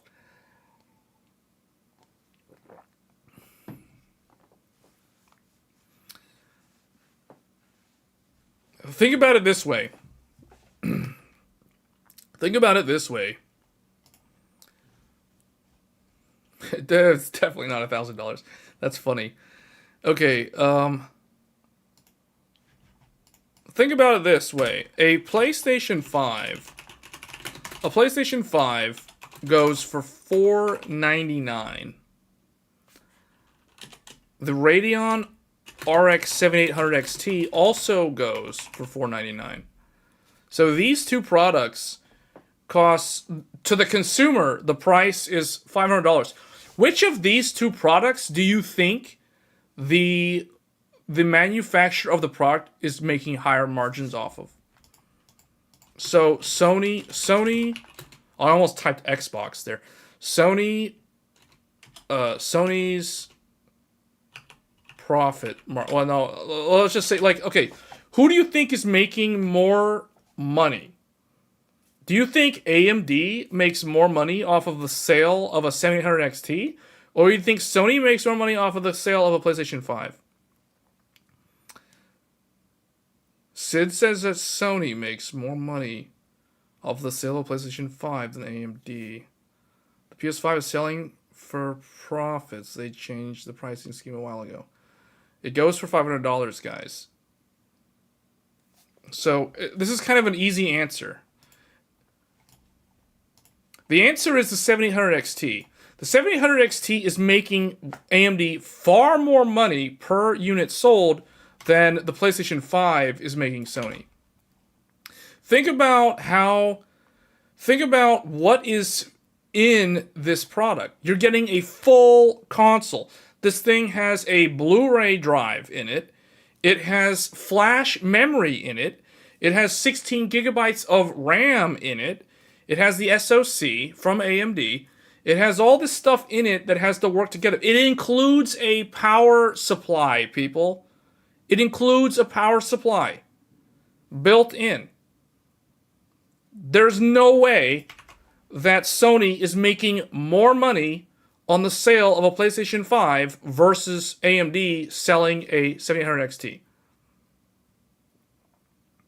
So Sid, you're completely wrong. Sony is not making more money. I can 100% guarantee you that AMD makes more money than Sony does when AMD sells a 7800 XT for $500 and Sony sells a full console for the same amount of money. Think about it like this. Think about it in simple terms. If I ask you to, just using your own two hands, to build me a PlayStation 5, and then I ask you to build me a 7800 XT, Which do you think is harder to do? Is it harder to assemble a graphics card, or is it harder to assemble an entire PlayStation 5 console? Okay, the PS5 is selling for profit, blah, blah, blah. Okay, that's not what I'm asking, though. I'm comparing it to a 7800 XT, because they both sell for the exact same price. AMD can save costs on being on an older node while selling it for more. The Intel... True, but remember, guys, think about everything. We're talking about the entire package. I'm not talking about a board and a chip for just the console. I'm talking about the full console. Everything included in the console. The drive, the power supply, the RAM, the flash memory that's really fast, the custom controller, everything. The full package is going for $500 versus a 7800 XT is also selling for $500. Oh, guess what? If I buy a PlayStation 5, I have the full ability to play the game because I have everything that's needed. If I just straight up buy a graphics card, I don't have a fully operating system. I have to have I have to have the rest of the computer. The graphics card by itself is just one component. Yes, it has VRAM. There's a cost associated with that, but so does the PlayStation 5. GPU die is more complex. The PS5 SoC die is smaller than just the entire... Yes, but everything together, though, still costs more money, is what I'm saying. You guys are thinking... Okay, everybody in the chat is missing the point. You guys are thinking at the SoC level. You're comparing the price of the SoC die for the PlayStation 5 to the newer RDNA 3 die. Yeah, obviously... The 7800 XT die costs more to buy from TSMC than the PS5 die. But I'm talking about the full product, guys. I'm talking about the full product, not just the SoC. You're thinking of it in the wrong way. You're looking at it from a silicon level.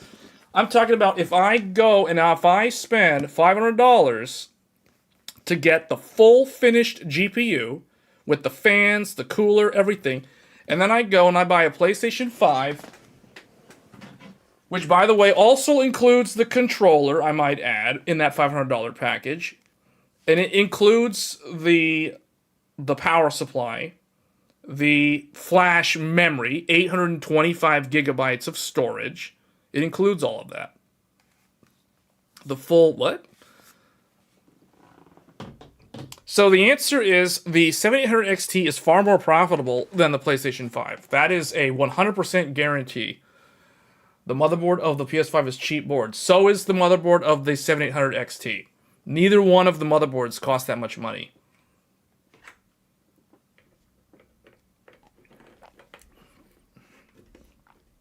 Oh, also, I'll add something. The PlayStation 5 has a far more complex cooling system than the reference card on the 7800 XT. You guys didn't even talk about that. Do you guys know that the fan in the PS5 is the type of fan that goes inside an automobile? But nobody actually talked about that. So it always surprises me when you materialize a random box out of thin air. Oh yeah, that's kind of a thing. But anyway, the point is, the PlayStation 5 is far less profitable per unit sold versus the 7800 XT. And we're talking only on buying the actual hardware. I'm not talking about Sony recouping the cost by selling games. I'm not talking about that. I'm not talking about PlayStation Network and all that stuff. No. We're talking only on the hardware itself. The bottom line is the 7800 XT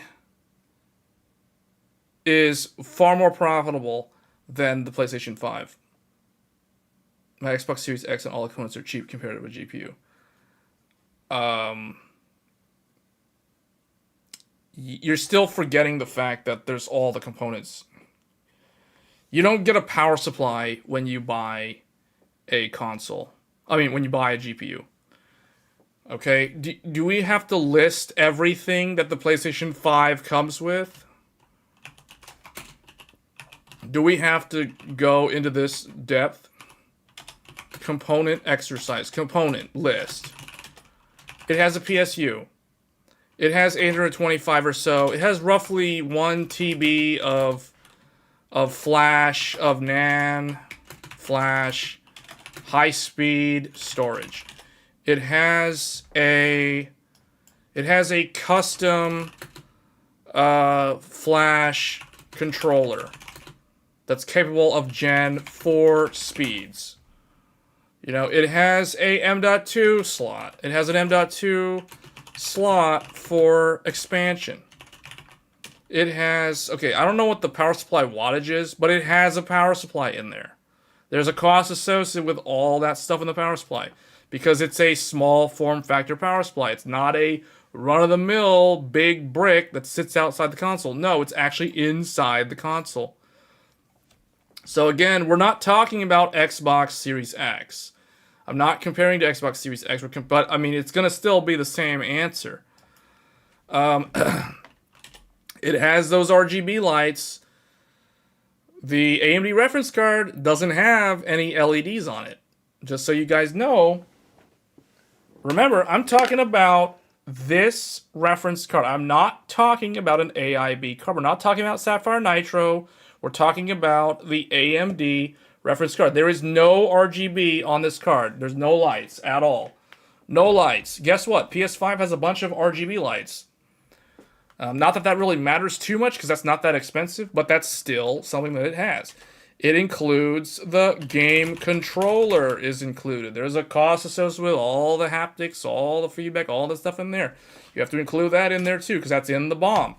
So when we're talking about the bill of material, the PlayStation 5's bill of material list is significantly higher. Well, I won't say it's significantly higher, but it is higher than the reference 7800 XT card. The power supply is only around 350 watts. So it doesn't matter. It's a component. There's more components. You're buying a full system that is capable of playing the games instantly out of the box. The only thing you need to supply is some sort of display. Oh, and we have to also include the fact that it has the cable in the box too. The graphics card doesn't include the cable. So the bill of material for the console is significantly higher to produce than the 7800 XT, yet they're both selling for the same amount of money. So that means the profit margin to AMD for the 7800 XT is going to be higher than the profit margin that Sony is realizing on the console. Now the reality is Sony will be profitable due to several other factors. One is they'll sell way more, so they'll achieve profitability over a longer period of time because of the volume, just being able to get more units sold. So overall, even though their profit margin is lower, they will end up making more money in terms of an overall return because they sell more units. There are more PS5s that will ever sell compared to the 7800 XT in that graphics card's entire lifespan. So because the PlayStation 5 is going to have a much longer runway. So that brings us back to the original thing was the 4090. So the 4090 is extremely profitable. Like Nvidia is making a lot of money because we just talked about how the typical price for the 4090, if we just adjust for inflation and we just give Nvidia the benefit of the doubt for a regular margin, the 4090 should be selling for around $800. $799 is the actual MSRP that the 4090 should be selling at. But, and we've already proved that they can totally do that because we just showed how you can ship a PlayStation 5 for $500. Now, obviously, the die size of the 4090 is going to be significantly more expensive than the PlayStation 5. However, besides that, the overall BOM cost of the 4090 is not going to be higher than a PlayStation 5 console. So I've proved my point. The 4080 is making more money than...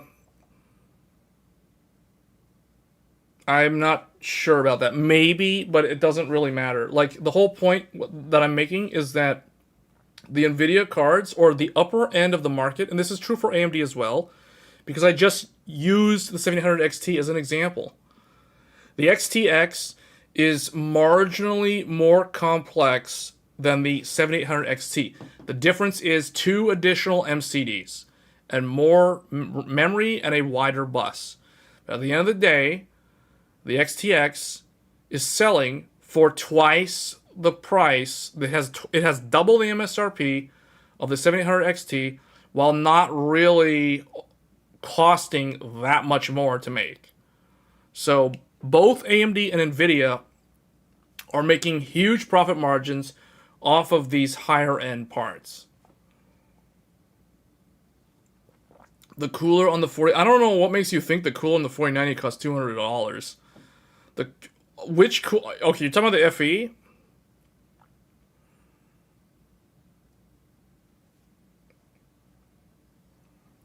The GCD die is also bigger than the GCD die of the... Yeah, but again, it's only, like... I'm sure there's tools out there. Maybe this would be a good video, like a good standalone video. But there are... Hold on, where's the... How big is this thing? This thing is... So the GCD is 304, and this one, the GCD, is 200. So it is quite a bit bigger. 304 versus 200. So it is larger. But again, it's not twice the size. The total die is 529. The total die on this is 346. So again, it's not twice the size. So, but yet they're charging twice as much money for the card. Oh, whoops, I was not even sharing my screen. So what I was looking at here was the total die. Total die, 529 for the XTX. Total die for the 7800 XT is 346. So again, it's not twice the size, yet they are charging twice the amount of money for this card. So they're making a lot of money off of the sales of these cards. And Nvidia's making even more money off of the price or off the sale of these cards. Cooling 600 watts is not easy. Once you figure it out, you can get economies of scale and it won't cost that much money. I can guarantee you that. The 4090 cooler is rated for 600 watts. Yes, and what's the point of... I mean, yeah. Let's put it this way. Servers in data centers can also cool 600 watts. And all it is a thing of metal. It's a big chunk of metal. This thing is a chunk of metal. This is literally a chunk of metal that looks very nice, that has a vapor chamber underneath. So the vapor chamber is probably the most expensive part of this entire thing. And that's pretty much it. It's still a standard cooler, which is not going to cost that much more to make than any of the other AIB coolers. Like this is probably going to cost a little bit more, but it's not going to be like significantly more. Just because Nvidia like spent 100 hours or whatever to design this cooler doesn't mean that it's going to cost significantly more to build. Because at the end of the day, you're going to hire a company like Cooler Master or somebody to mass produce the cooler. And at the end of the day, all of these coolers, it doesn't matter what GPU we're talking about, they're all using the same aluminum materials. So, and you've got different Delta fans, whatever. These Delta fans are basically, they're like, what? They're like a little bit larger than the ones that came on the 3090 cooler. Like, no, it doesn't cost $200. The cooler itself is not $200. I don't know how much it costs, but I can tell you right now, it's not going to be $200. Like, the reason why I know this is because I used to repair laptops, and I saw the BOM costs for a lot of the different components. I saw not only the price that a consumer would have to pay to repair to like buy a replacement part, I also saw like how much it costs to the volume sellers, and the volume sellers are getting these at way lower price. So like for example, if Cooler Master or whoever is the one who actually makes this cooler, like they have to buy the raw material, like in this case aluminum, right? Or I guess copper for part of it and aluminum for the other part of it, or nickel or whatever. And then they have to basically use the machine tooling to create this thing. That's where your hatred for gaming laptops comes? No. It's not. That has nothing to do with gaming laptops. I never fixed gaming laptops. I only fixed like regular mainstream laptops. But the point is, like, I already know in terms of the general idea of how much the individual components cost. So this just the heatsink alone is not $200. It's just a hunk of metal with 2 fans, and it's got a vapor chamber with a copper base plate on it, most likely. That's really not that different from other AIBs. Now, it'll cost more because it's heavier. In general, the heavier, the cooler, because Met was saying 600 watts. It has to be able to cool 600 watts. Okay, that means it has to be heavier. And yeah, the weight of the aluminum, the actual amount of metal, there's a cost associated with that. So that's why this cooler costs more money than a 4070 Founders Edition cooler. The 4090 cooler doesn't cost more than a 4070 cooler because it's made for a 4090. It costs more because it actually has more metal. It's literally a zoomed in, a souped up version of the 4070 cooler. It's like a larger version of it. That's why it costs more, because it has more thermal cooling mass. So anyway, the point is, Nvidia is making a lot of money off of these cards. A lot. Like, yeah, a lot. So, and think about it this way. One final point, but I guess I don't really have anything else to say on the stream, so this will probably be the very last thing. Okay, we already went over this thing. But again, think of it like this. We talked about how the GTX 480 had an MSRP of $499. Now, that's the flagship in 2010. You do inflation, you get about $700 something. Okay? So that would mean if we adjust only for inflation, that means 4090 only for inflation. Now remember, this is not realistic, but if we adjust only for inflation, that is supposed to be the price of the 4090. But we're going to give Nvidia margin. We're going to add margin. So add margin. So now it becomes $799. So they're literally selling this for twice the actual fair market value. See, so that's why they're making a lot of money. Because think about it. This was made fun of as a nuclear reactor or whatever, right? But it sold for $500. The actual power consumption of the 4080 is not that much less or more than the 4090. Did I say 4080? I meant 480. The GTX 480. You guys get what I'm saying? So in fact, the TDP between these cards isn't really that different. So, you know, the $500 for a full graphics card, $800 with margin plus inflation. Mine doesn't draw 600 watts. We're assuming reference here.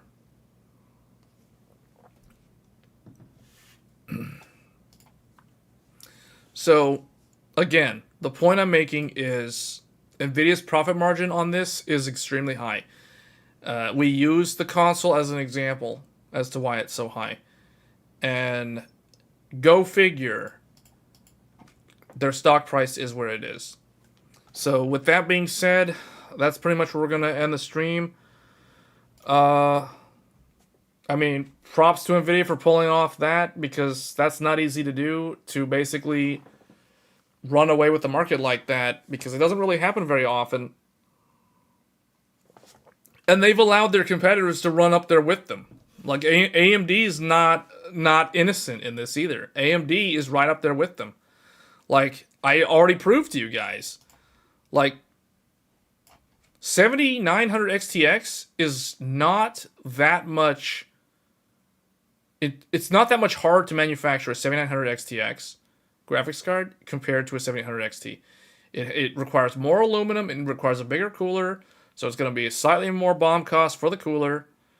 And then the die itself is going to cost more from TSMC. But other than that, it's not going to be twice as much money to manufacture a 7800 XTX or 7900 XTX versus a 7800 XT.